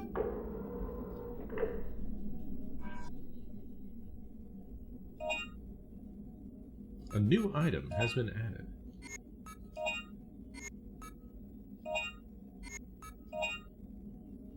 Aqua grenade.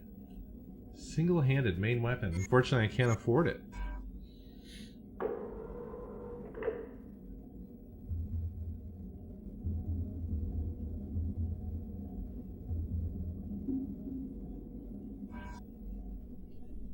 Preventative maintenance.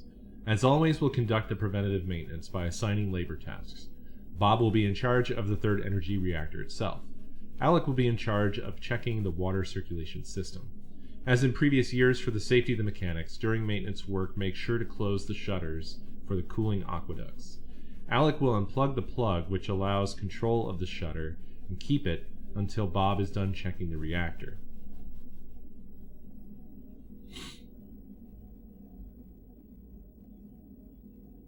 Okay.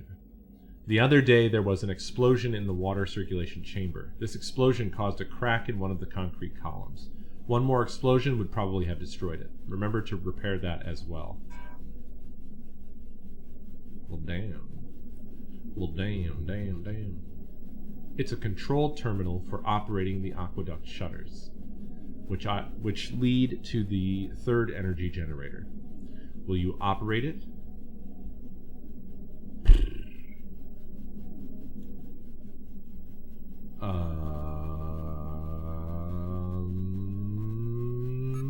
No. I don't know. I don't know if I need to operate it yet or not. Maybe. I probably need to move forward and see if my path is blocked. Before that, I'm gonna save.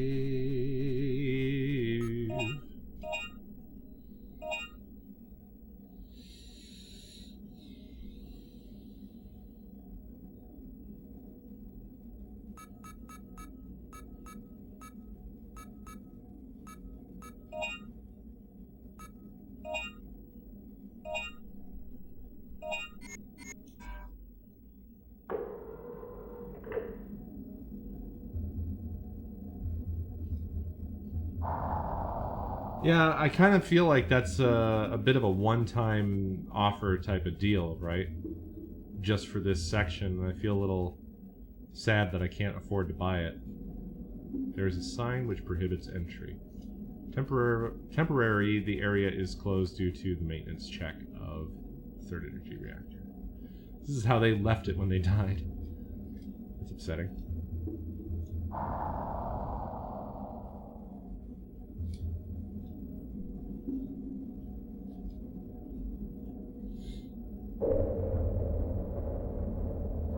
What about the knife? Oh, some kind of something.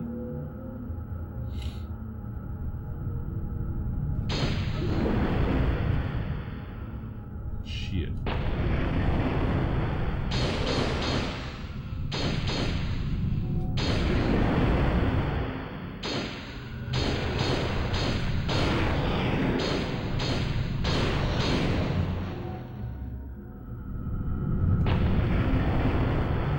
Ooh, it pushes you back. Oh, cool.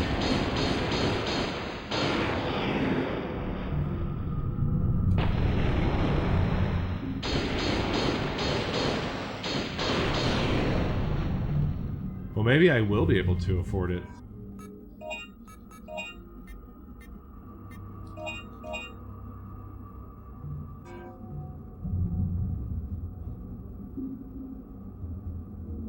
What are my points?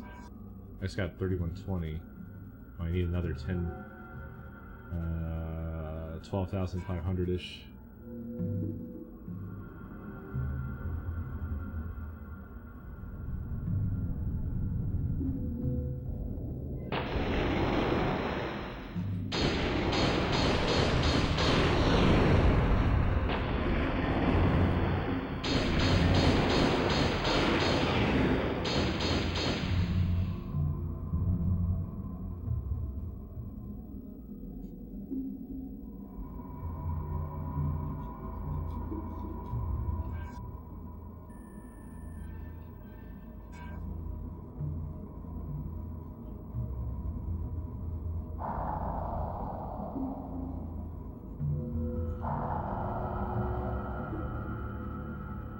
This segment is so cool.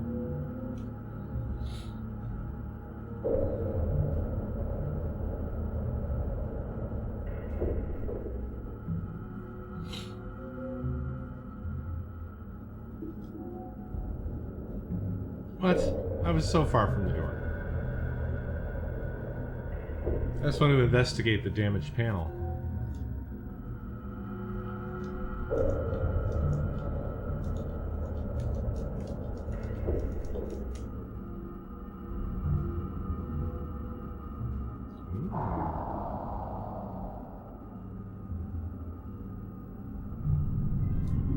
It's a control terminal for the water circulation near the third energy reactor. It seems to be working normally. There is no need to operate it. Oh.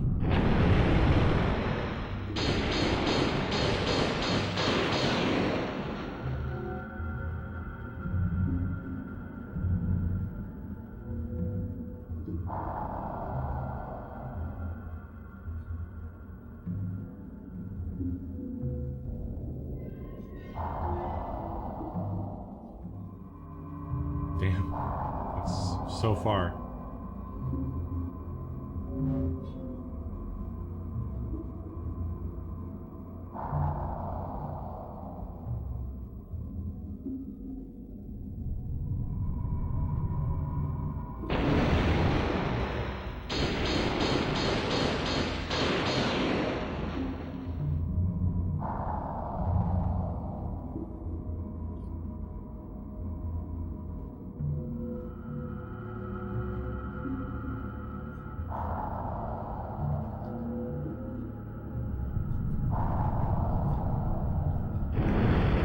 Ah, idiot.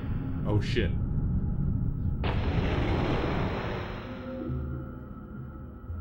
Where are you?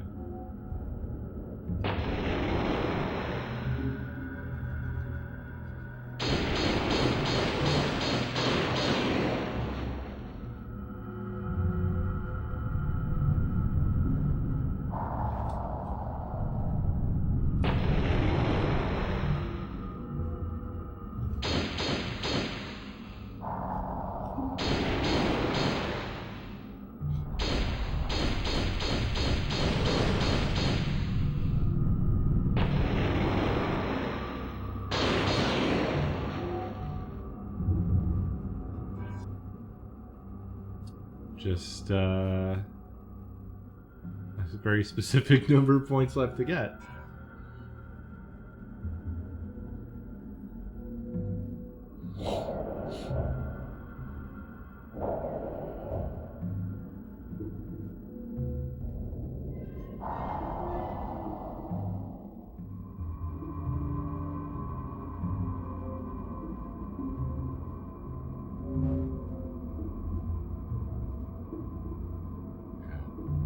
This game rocks, dude.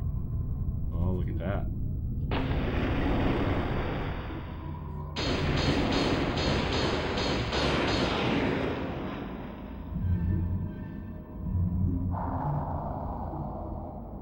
It's just not high enough for, like, all of these areas.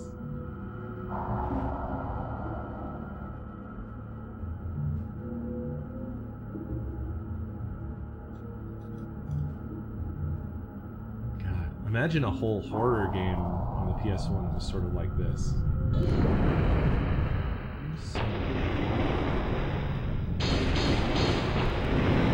Whoa! Excuse me. Oh! Holy shit. Oh, it got away.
We have a jump puzzle.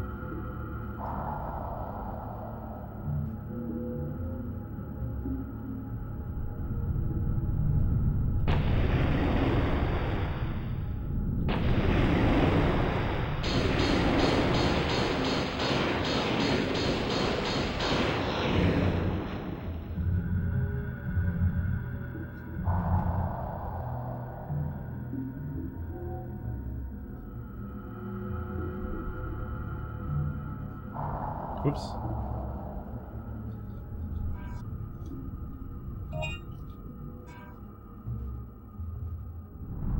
It's gonna knock me off. I knew it was going to as well. God damn it.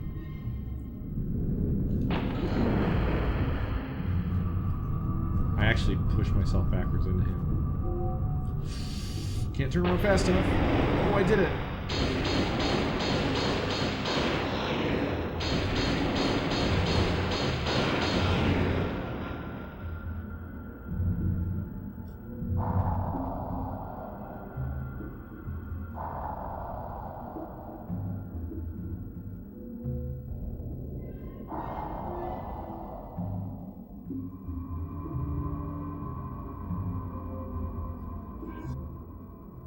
Just 3,700 points to go, roughly.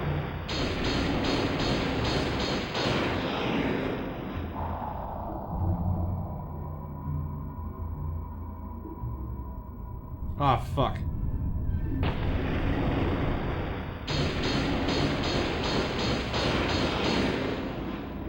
Lucky.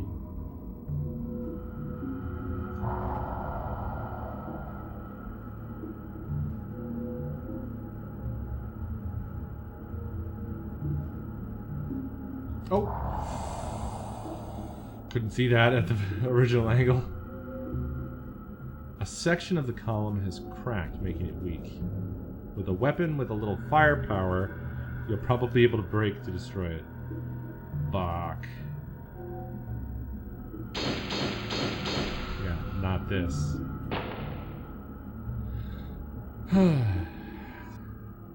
Fuck. Well, they seem to respawn. I wonder if I have to stay here and farm, or if I should just go on back and Let's see.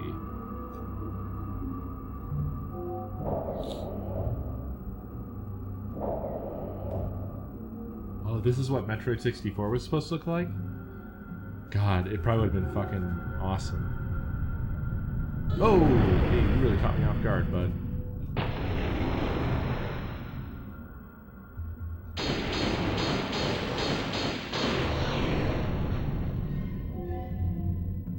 Okay, just like 4 more or so, and we'll be there.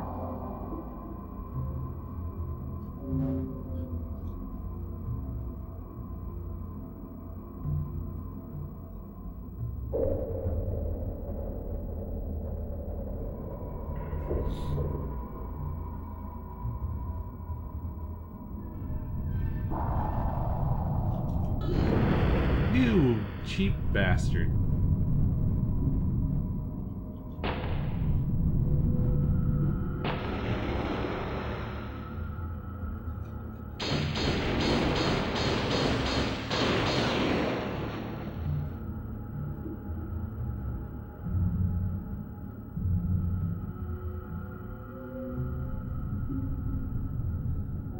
I wonder how far they got with the development of Metroid 64. Aw, shit, one spawned. It was coming up behind me.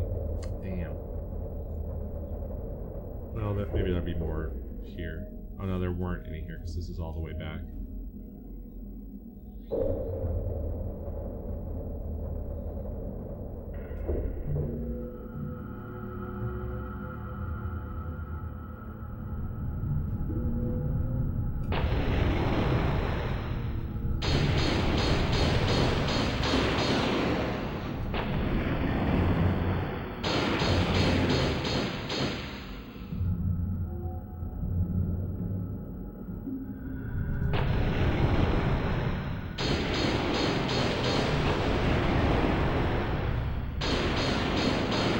Combo preserve, baby.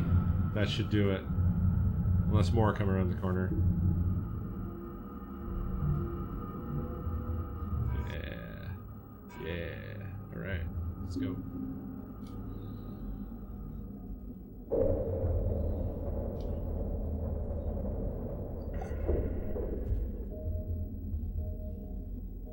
Wait. The save music just kicked on. It wasn't on before. Was it?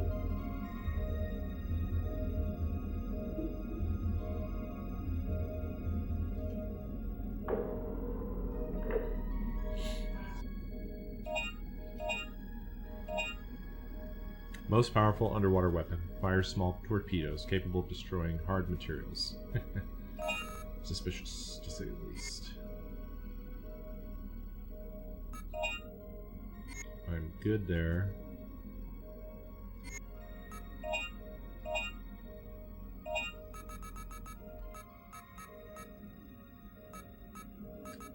Back at the beginning of the loop.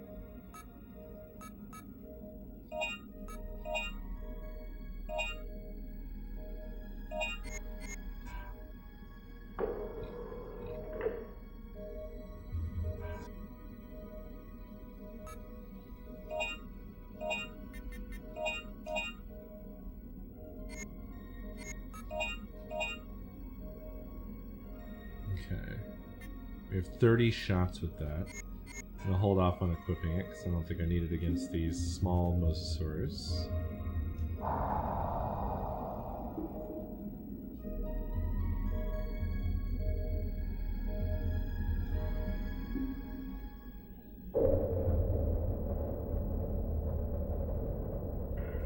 Yeah, I love the jumping.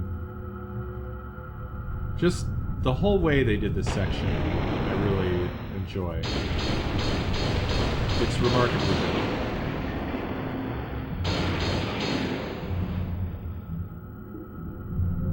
I like how this is basically set up for farming as well.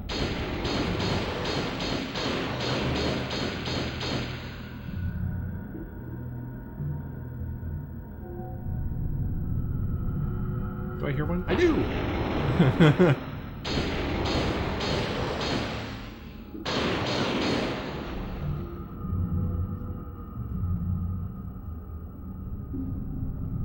I do. Oh boy. I wasn't on the ground. I couldn't do the stun.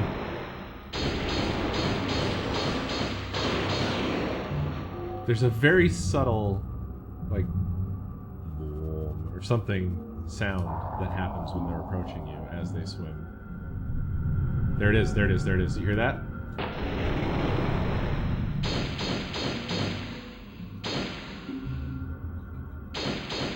I can't hit this motherfucker.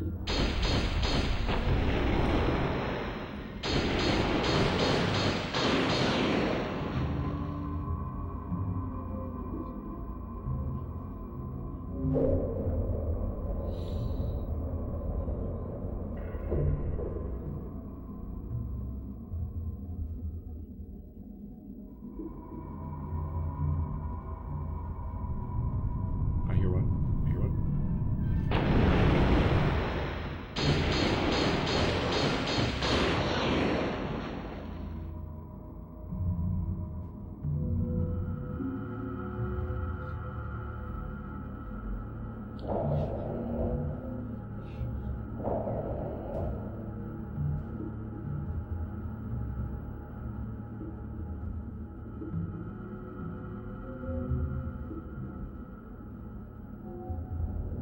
I have to say, this underwater section is so impressive and cool.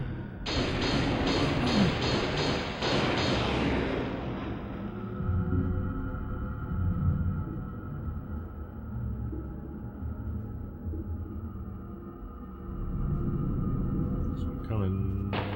No! It's too early.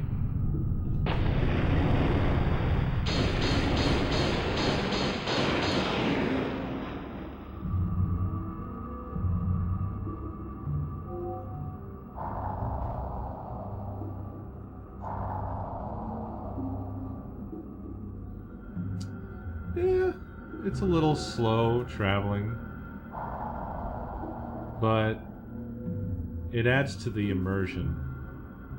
Haha, get it?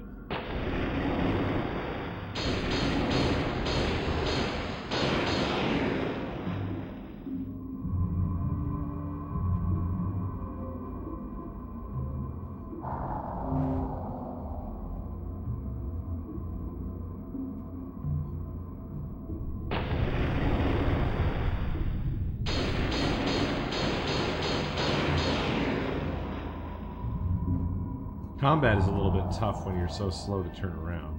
That's the thing.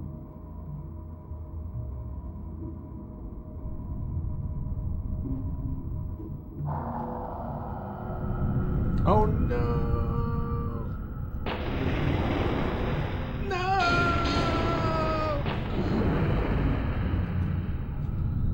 Son of a bitch.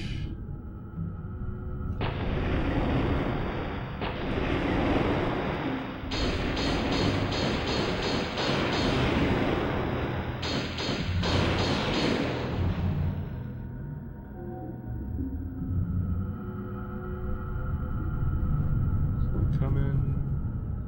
Maybe two.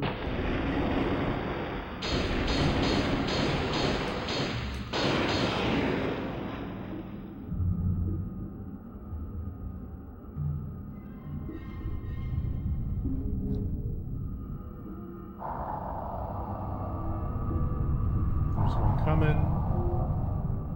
There he is.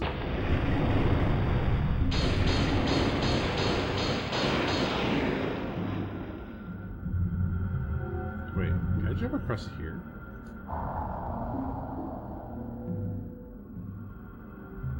Guess not. There's one coming. And they just keep coming and they keep on coming.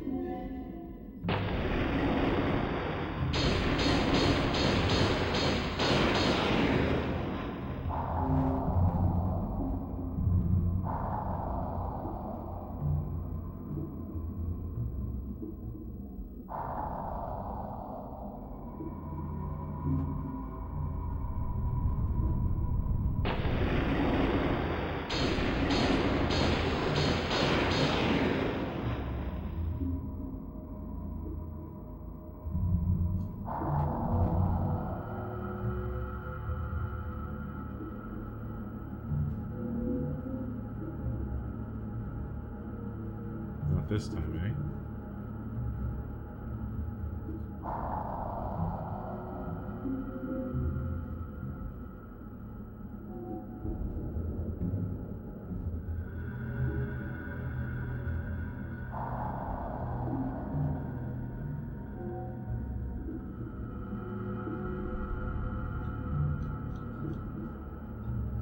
This is so weird because you can't skip this or anything. It just plays and you have to watch it.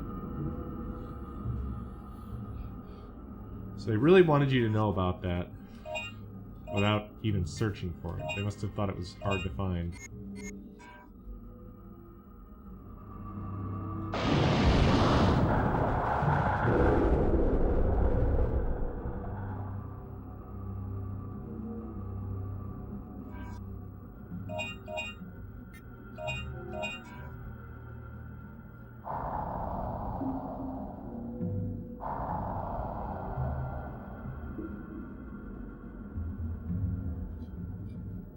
On the wall is a terminal which offers extinct point surface. The keyboard is gone. It could be a swimming reptile. Destroyed it.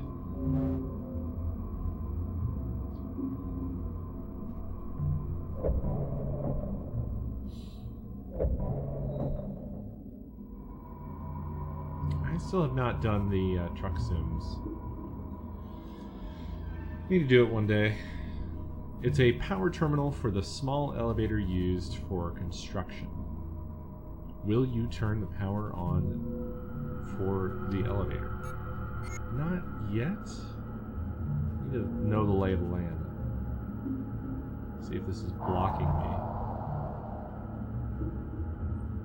me. It's not. It's a terminal which periodically records data for water temperature, water quality, and other useful data. You know what would have been cool? Would have been one more line that was just like... Whoa, that was so close. One more line that was just like, current temperature, blah blah blah, current quality, blah blah blah. It's so you can get back up if you fall. Oh, that's good to know. They are tools used in underwater applications. Somebody was probably checking the wear and tear of the parts. You got the plug. Oh no, not plugs.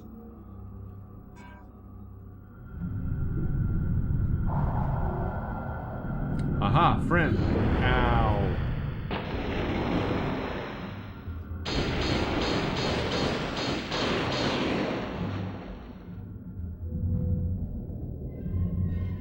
Please allow me to shoot 100 needles into your brain.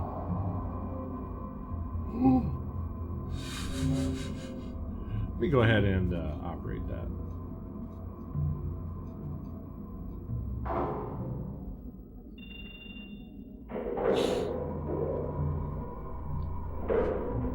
There we go. Power to the elevator has resumed. Neat.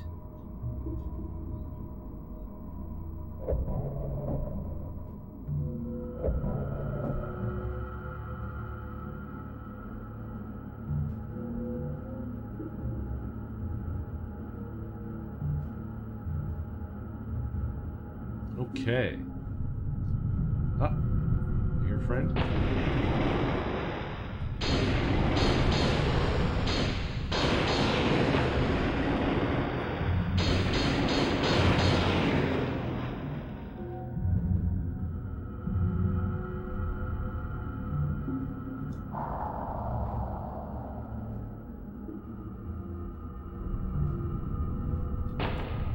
What?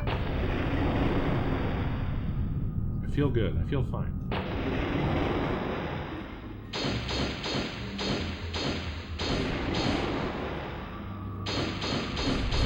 Not good.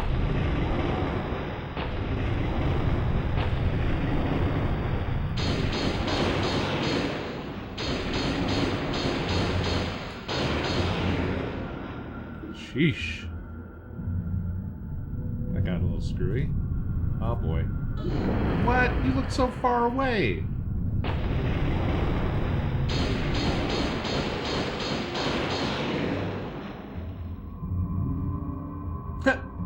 deleted by the screen transition. How about that? Hear another coming? Where are you? Come on. You're so loud.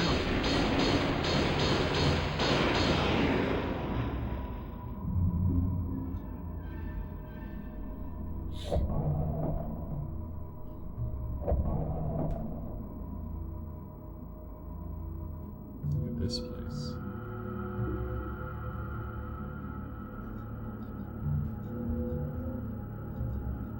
Can't read the signs, I guess. Whoops.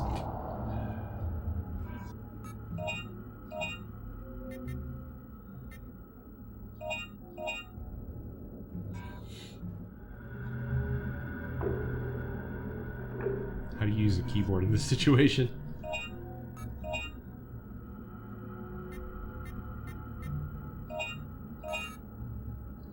God, this menu almost sticks out from the game because the menu is clearly running at a smooth 60 hertz.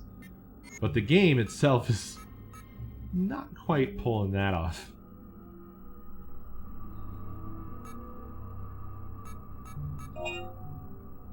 It's super smooth.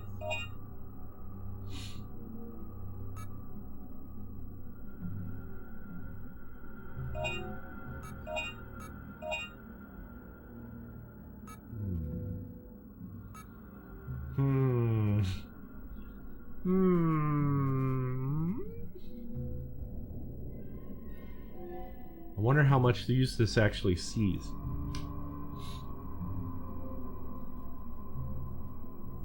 I'll make it back, probably. Fuck it. Oh, I'm still down the one. I didn't buy the one because I thought, it'll probably fill me up if I buy a cartridge, but... No.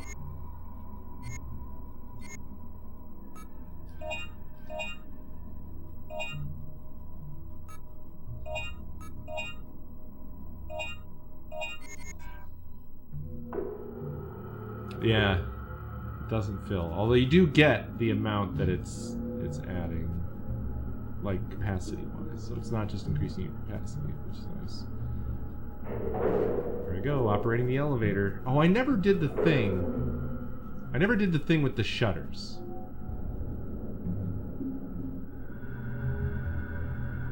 I've been waiting to see how like that impacts me. Is this a shutter? It's a shutter to close the waterways. You can hear a low sound of the machines, but it doesn't seem like the machines are stopping.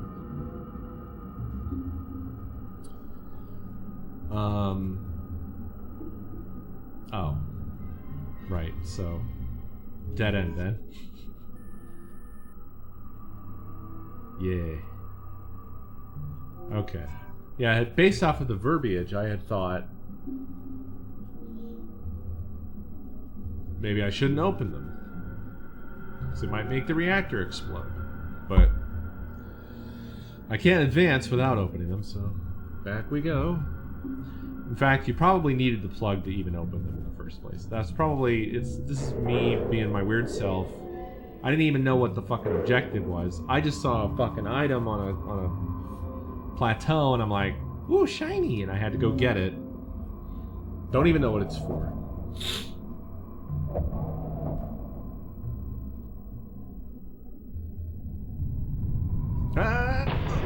Buddy. That's a no, no, no, no, no, no, no, no. Ow! I'm gonna give you so many vaccines. 1, 2, 3, 4, 5, and a booster. Just walk away.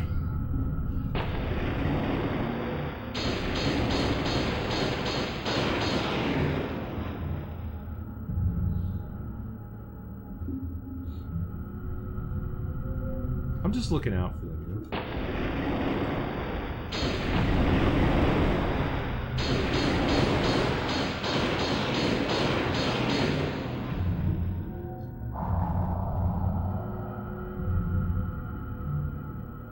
So yes, having to traipse all the way back to do this with the slow movement is a little bit rough.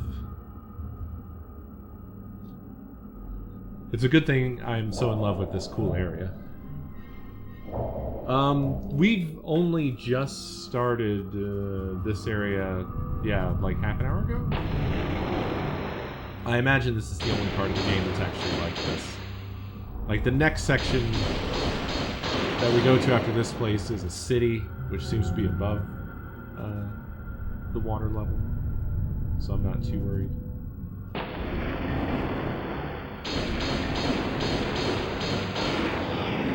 But fortunately, this whole area is just really satisfying and cool. I mean, I already was like, I want a whole game like this.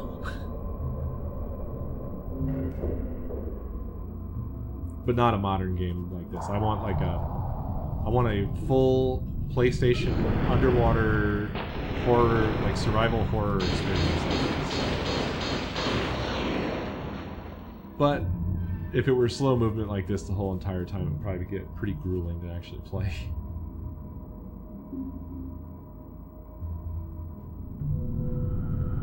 Here comes one. There he is. 2!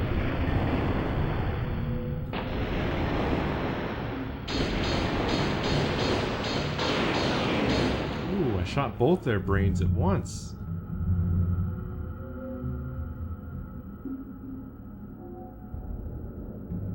Yeah, I'm telling you, I really want to pop in, God damn you, brain. Chrono Cross. The wrong answer my brain provided me was crisscross. I want to really pop in crisscross and jump around, jump up and get down.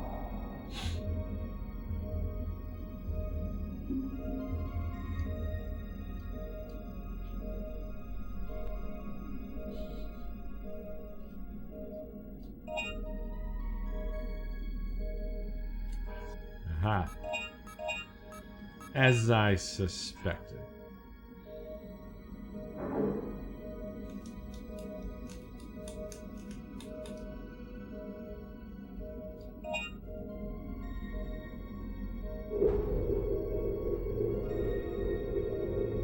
Ah, now you've danged it.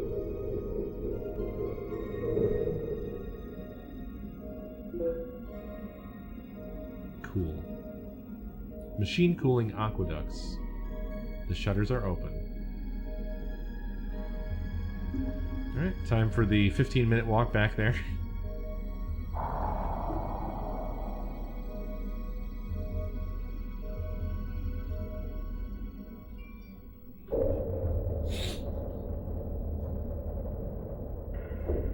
Yeah, I'm really curious about the computer systems and control systems and so forth they seem to have installed here.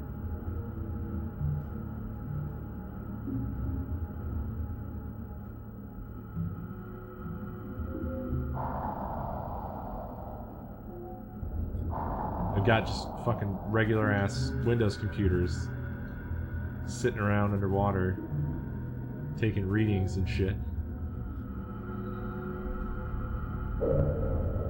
No, I mean we've interacted with them and they're functioning.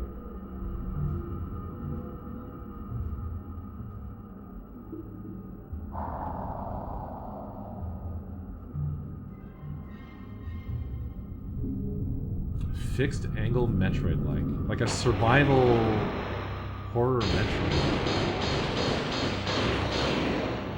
I mean, I feel like it could absolutely be a thing, although it kind of is a thing with other M already. At least in some areas. But if it were more like geared around trying to be a survival horror,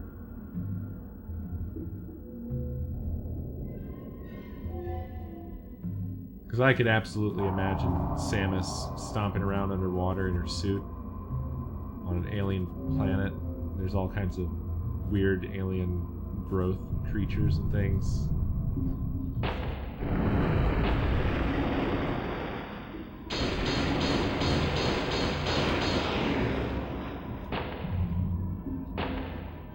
Speedrun. Oh, fuck.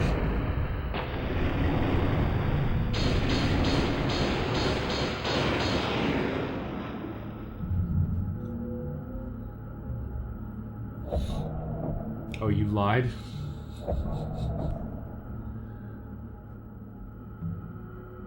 You son of a bitch. Alright, we did the thing. So let's heal and save again.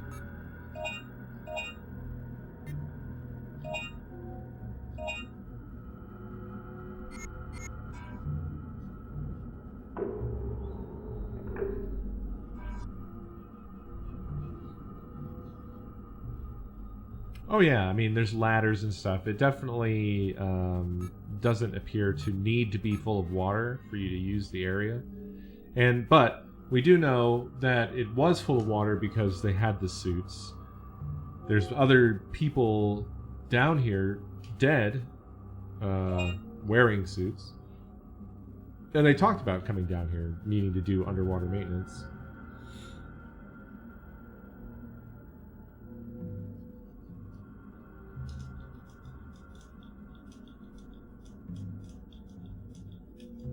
It seems weird that they would have diving suits ready to go if they didn't expect this to be the situation down there.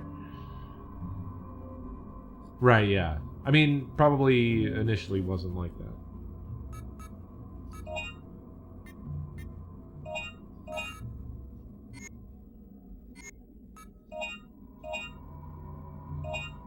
Yet another save.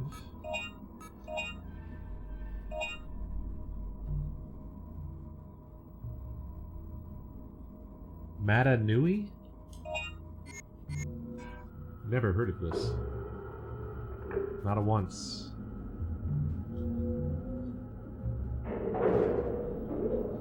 Oh. Yeah, it is unlikely. I don't know, we'll see. I mean, I was able to get into Avatar, although I had Nakomi as my spirit guide, so that might be the difference there.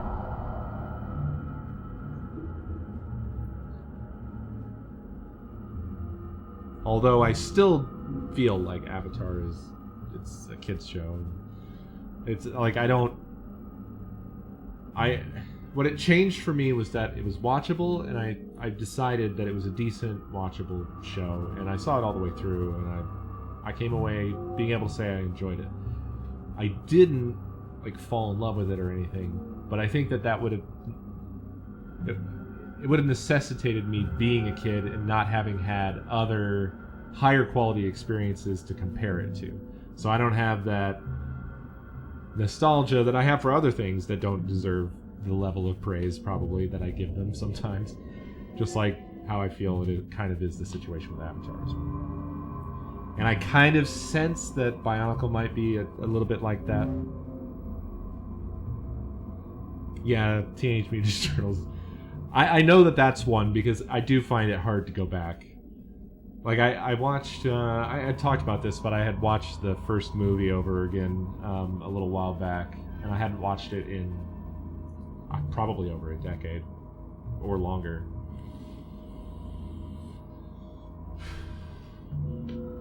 The first one's still better than the others, but it is tough to watch. Yeah, Go Ninja, Go Ninja. Actually, Go Ninja, Go Ninja... That's the second movie, is it not? Isn't that part of Vanilla Ice's song? Which, I feel like the second movie is definitely a worse movie. I gotta say though, like, that period of time for me was...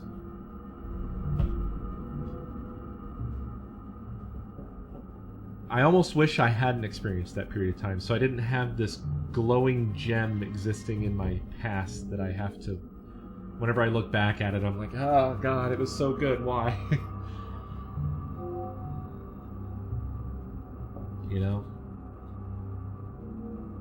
Ninja Turtles and arcades and home consoles and Game Boy. Just shit was fucking cool as fuck.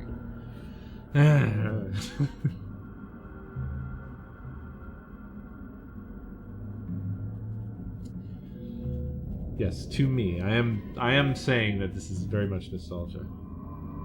and I recognize the things. But what I long for is to be able to have that purity back of those original feelings at that time. The pipe of the oxygen supply has been cut or chewed off from the back of his diving suit. Woof.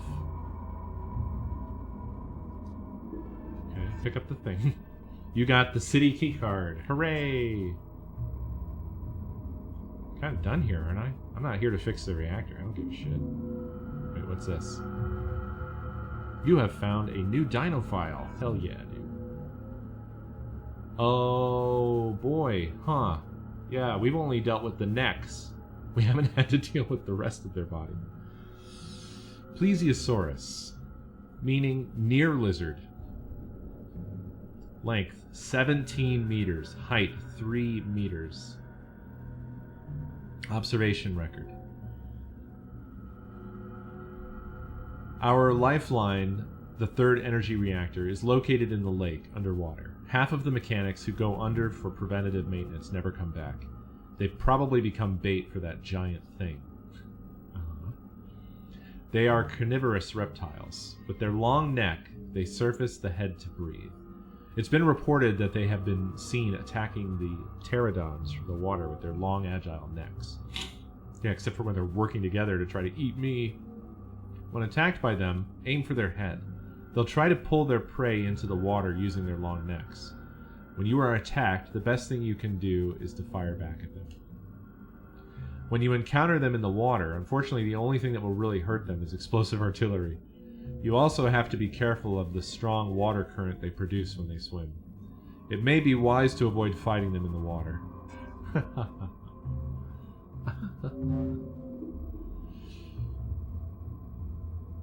But yeah, I hate even talking about that stuff in that context because it just makes me feel so fucking old, dead. You know?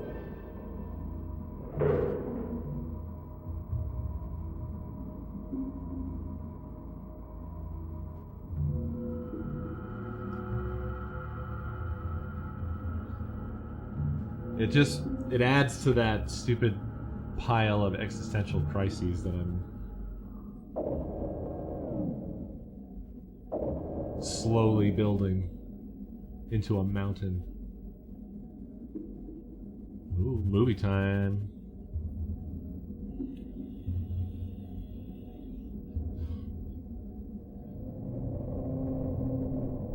There it is.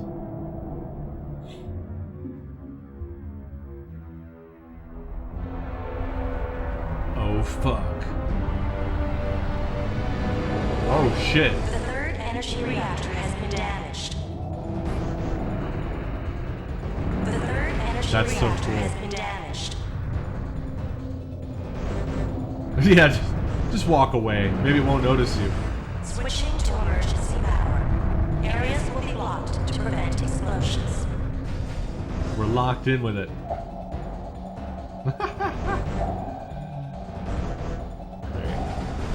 This is why everybody fucking dies. I mean, it said as much, but I didn't know that it locked you in as well.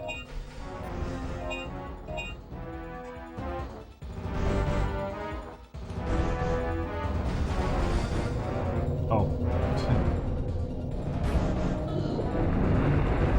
I was gonna try to shoot it. Failed. I didn't expect it to come from that weird angle. I love how this game, even though it's fucking PlayStation 1, it manages to pull off like grand scale enemies and stuff with a fluidity that you wouldn't expect it to be able to do quite so well. God fucking damn it. I've got some work to do to figure out the timing on this guy. I think if I'm up on a higher platform, I'm going to have a better time. Okay, here we go. Didn't work. The angle of its head is a little difficult to deal with.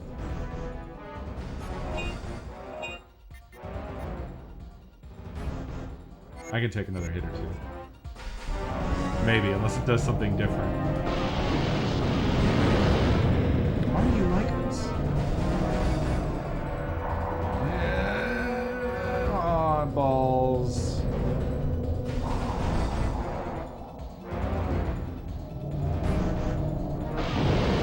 There we go. Countered, bitch.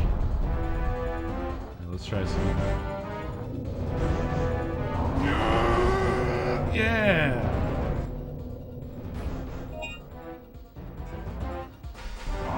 Whoops. I keep hitting triangle to open my menu because that's what it was in the original game. Oh shit, you were right here.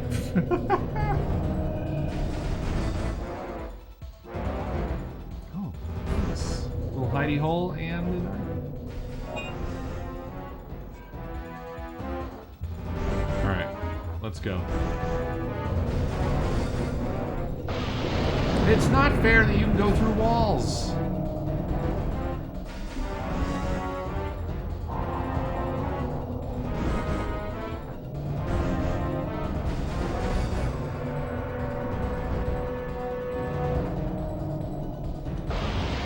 Fuck. He pulls his head away and I miss. It's a good thing I bought the extra cartridge for this.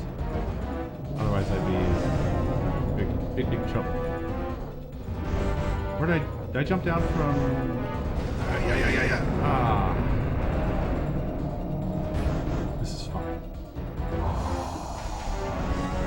Aha. Here we go. Yeah, fight me here, idiot. What are you gonna do? Last year I said.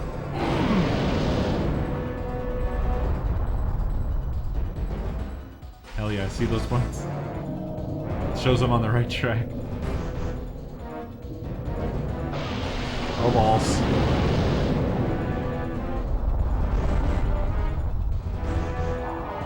Damn it, didn't mean to jump. Ha! He has a flat brain. Feldaw, thank you for 82 months.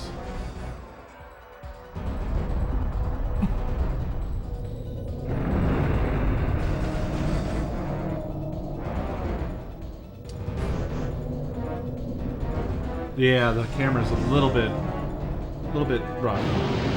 Boom! Let's fucking go, dude. The water current is presently normal. Deactivating defense mode.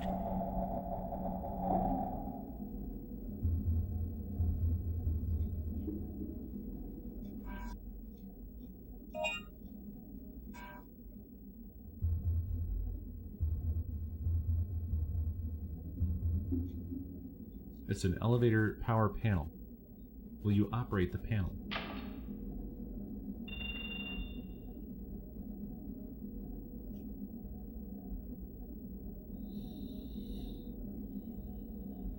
You can go to the surface. Will you operate the elevator? Oh, that's cool. I like the little current you could see going into the side vent thingies.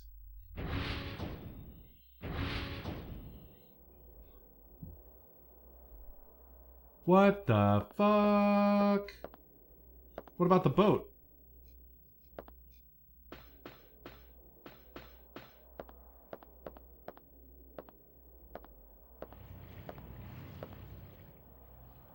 Oh. Welcome back. How's the water? I don't recommend the diving in this resort. Hey, this is David. Is anyone there? David? Answer me, over! I knew you were alive. Yo, Dylan! Oh, I shit. found survivors here! David Really? Fork, I forgot all about his ass. Where are you? The place is Edward City. Hurry! David! David! Edward City. That's not far from here. Shit's Let's bad, go. I guess.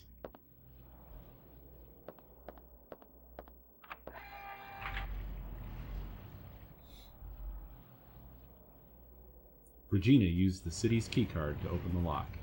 Must hurry to Edward City. Oh. Now we're this guy. Actually, you don't need to hurry.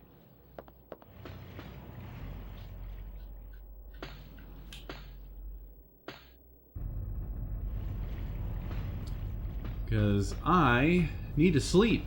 So I'm going to save and quit. But next time, we'll be diving into the city. Which might not be until Wednesday, because Nakomi wants to check out a new game that's releasing tomorrow, or tonight, really. I forget what it is called, unfortunately, but we'll be checking out something new.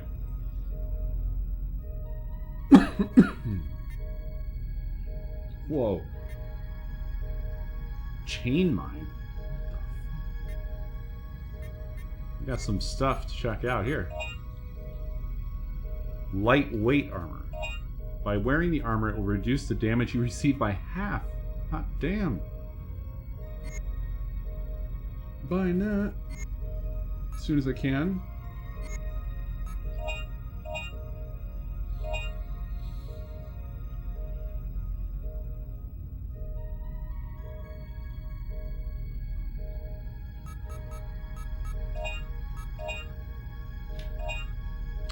Alright.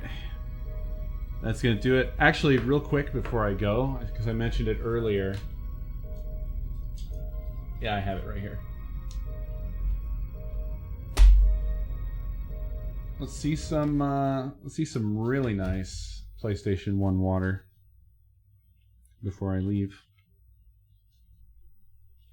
Just because it's worth looking at, and I wanted to see if the cinematic skips on this, because the disc looks fine to me. So I think that other PS1 just needs some refurbishment. Or some TLC of some kind. Maybe the laser needs cleaning. I have like a nearly brand new copy of Chrono Cross, I think, because there was that weird moment where it was a few years ago on Amazon, copies of like what was it? Like Final Fantasy, what were the anthology ones called? They had weird names. Like Final Fantasy, they had like not movies.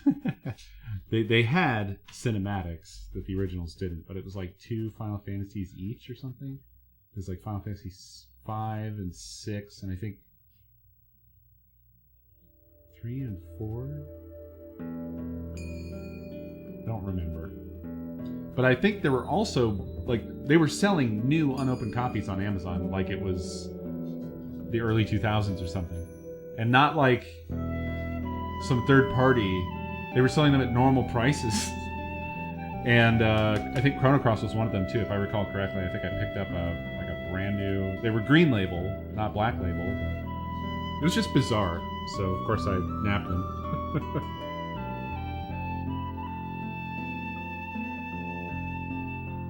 We gotta play this sometime. This is another one of those ones that I feel is contentious because I think people didn't like it compared to Chrono Trigger, but it's a fine game nevertheless. Like story issues or something. I could be wrong. Also, this seems to be playing just fine on this PlayStation, so I think it's the other PlayStation that has the issue. Look at that encoding!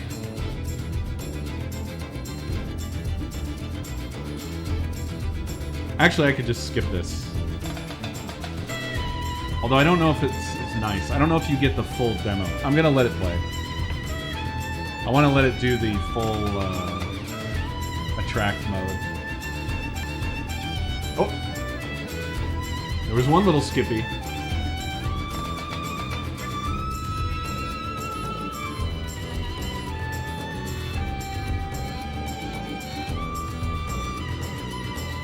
Did you send me Legend of Dragoon? Food fan?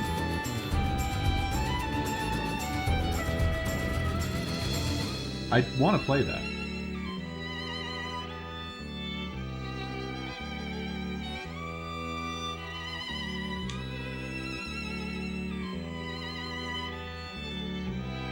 You might have. I have a little bit of a greatest hits pile right here. Symphony of the Night, Saga Frontier 2. Not this. Legend of Dragoon. This is a black label copy of it. There it is. Check that out. There's more than one scene as well, but it's just it runs at like 1 frame per second. But like, I love the lighting and the little creatures and stuff. Final Fantasy 7, Resident Evil 3, Resident Evil 2. Fucking Xenogears, which I've never played. Many candidates that were at one time considered to be the greatest RPG of all time. Xenogears in particular, I remember being like this legendary game. I didn't have a PlayStation 1 at the time, and then I never got around to picking it up after the fact. So I didn't have any money. I think this game is fucking beautiful, though. It just... the backgrounds... This was when Square was like... they were on top of their shit. I think this was a pretty late release in PlayStation's life, wasn't it?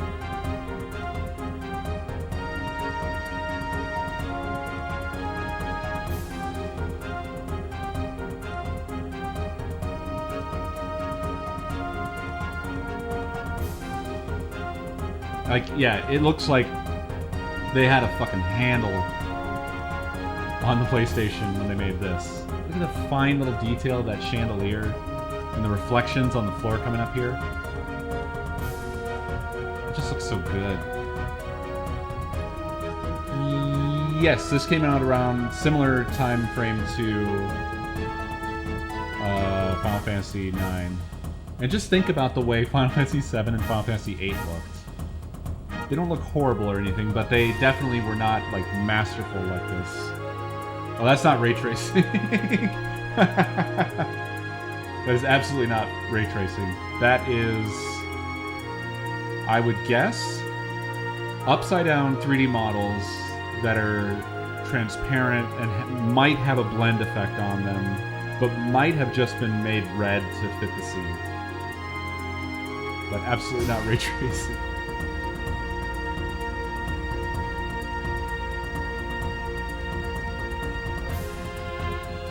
I'll tell you, we could just have like a whole stream of just popping in PlayStation RPGs and watching the intros.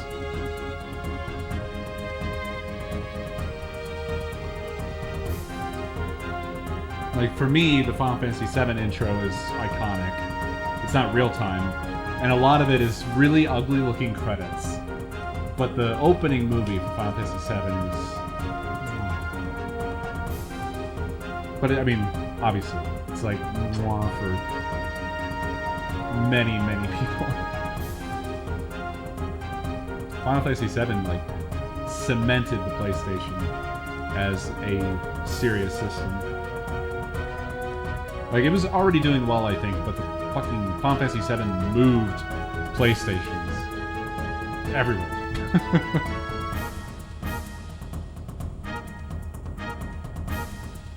Final Fantasy VIII I had trouble getting into, and I never completed it. In fact, I've rarely completed a Final Fantasy. I beat the shit out of 10.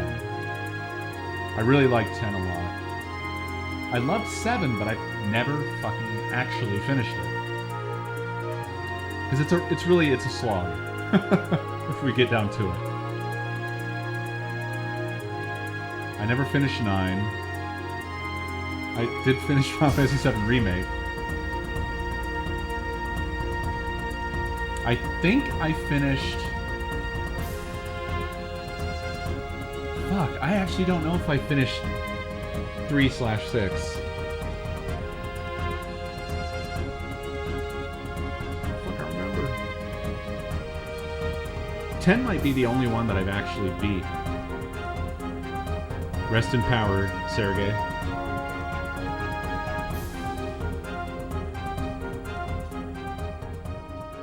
Oh fuck yeah, Intergrade. And isn't the PC port really bad?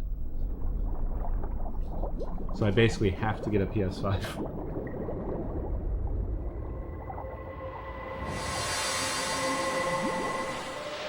Ah, yes, this one. I think once we've seen this, then we've seen all of the attract mode. This is the underwater, the under the cave, underwater cave stuff. I can talk. Look at that.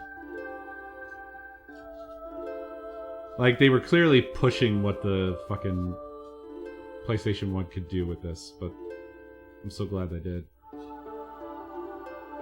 Love the turtle. I thought this was more in the cave, so maybe there's another attract mode, or...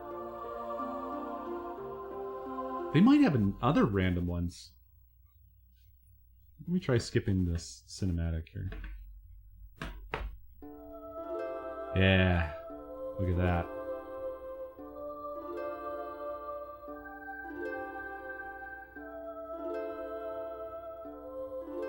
I love this stuff.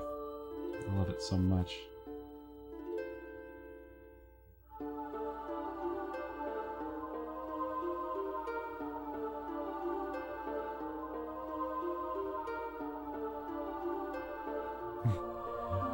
It's like a demake of Subnautica.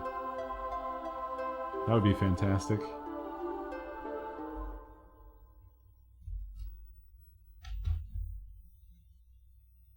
Okay. I'll give you Legend of Dragoon, but then I gotta fucking get out of here. Holy shit, Seismic Coin. What a... Yeah, that's a haul and a half. Vagrant Story? I've never played Vagrant Story, unfortunately. But, well, I just don't have it. I imagine it's probably hard to come by. There's many titles that remain unobtained. Ouch, bud. I really wish you wouldn't do that, because it hurts. Patience. Patience.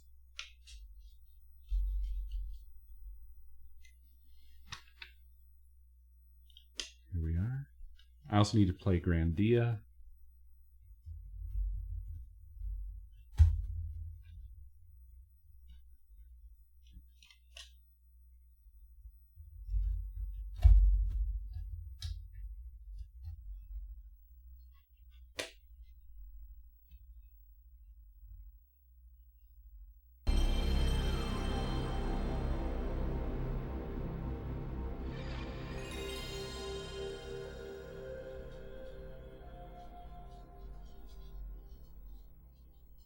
I know. I mean, it's only been a few minutes. I know I need to sleep.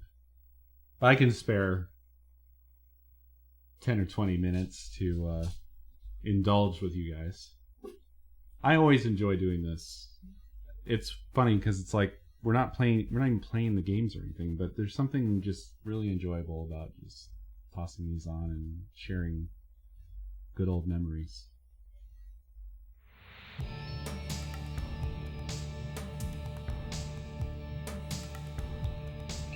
This, to me, I still never played it through, so I don't know what it's really like, but this always felt to me like Sony's attempt to try to get in on the Squaresoft tidal wave. Tsunami. Oh, fuck. The eject latch just slipped, and the door popped open. It just stopped in its tracks. It didn't skip. It started over, actually. No, wait, this is the title screen now. So it skipped the cinematic. Was it the cinematic that you wanted? Because I'll have to... It might do an attract mode and play it again.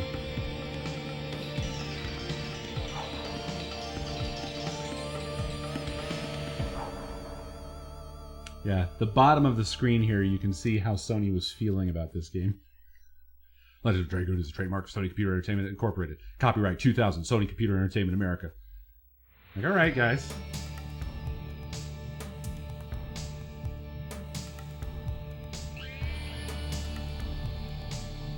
You wanted this movie, right?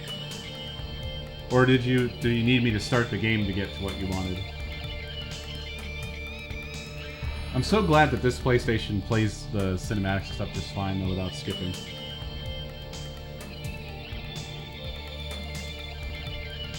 RPGs.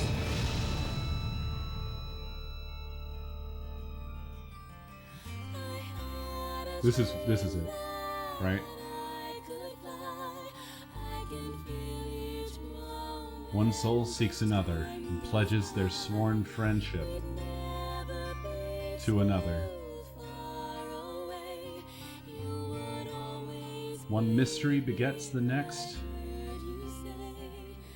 and the doors of fate are open.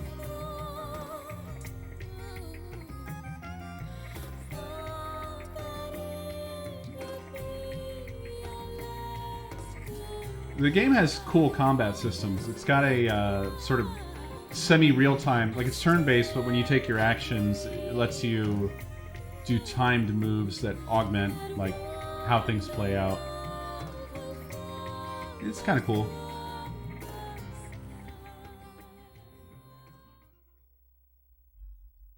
Yeah, it seems like it's a good system. There you go. Legend of Dragoon.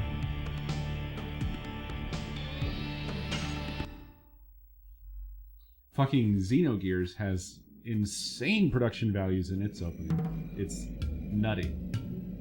Basically opens with like a full anime episode.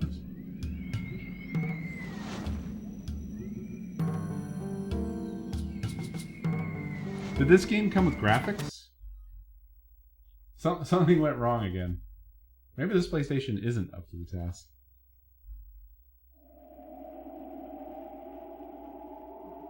I don't know what we missed there.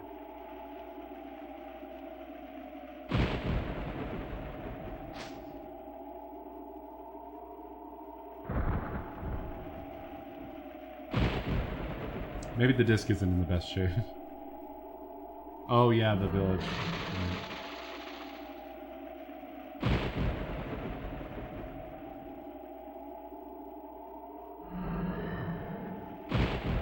She about to do some anime jumping.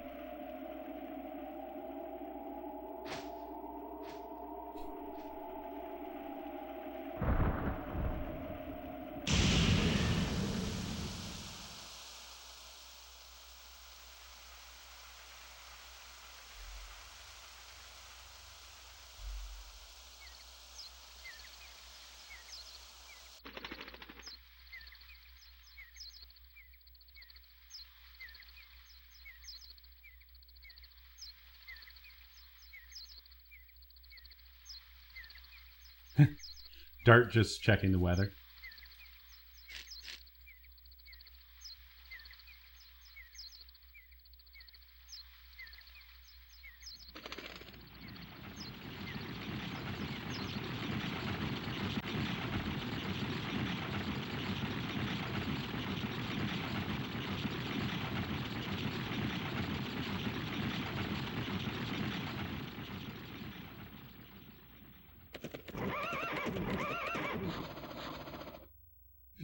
They could only afford one set of stock audio.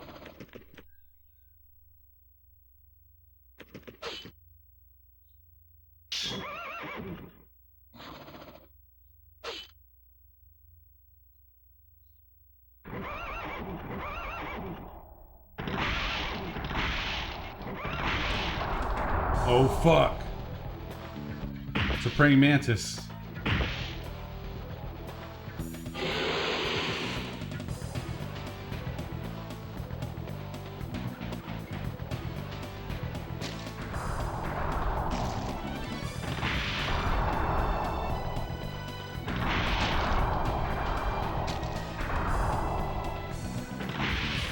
This is very cool.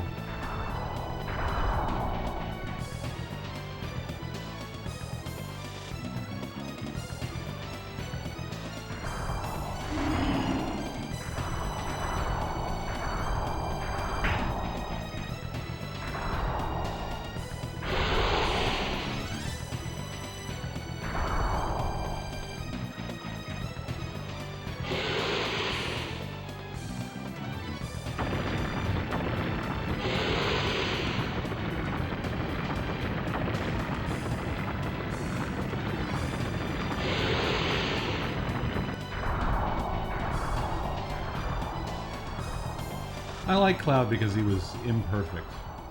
He had the whole, like, tragic story thing. There's just a lot going on with Cloud. But I don't know Dart, so I can't really say.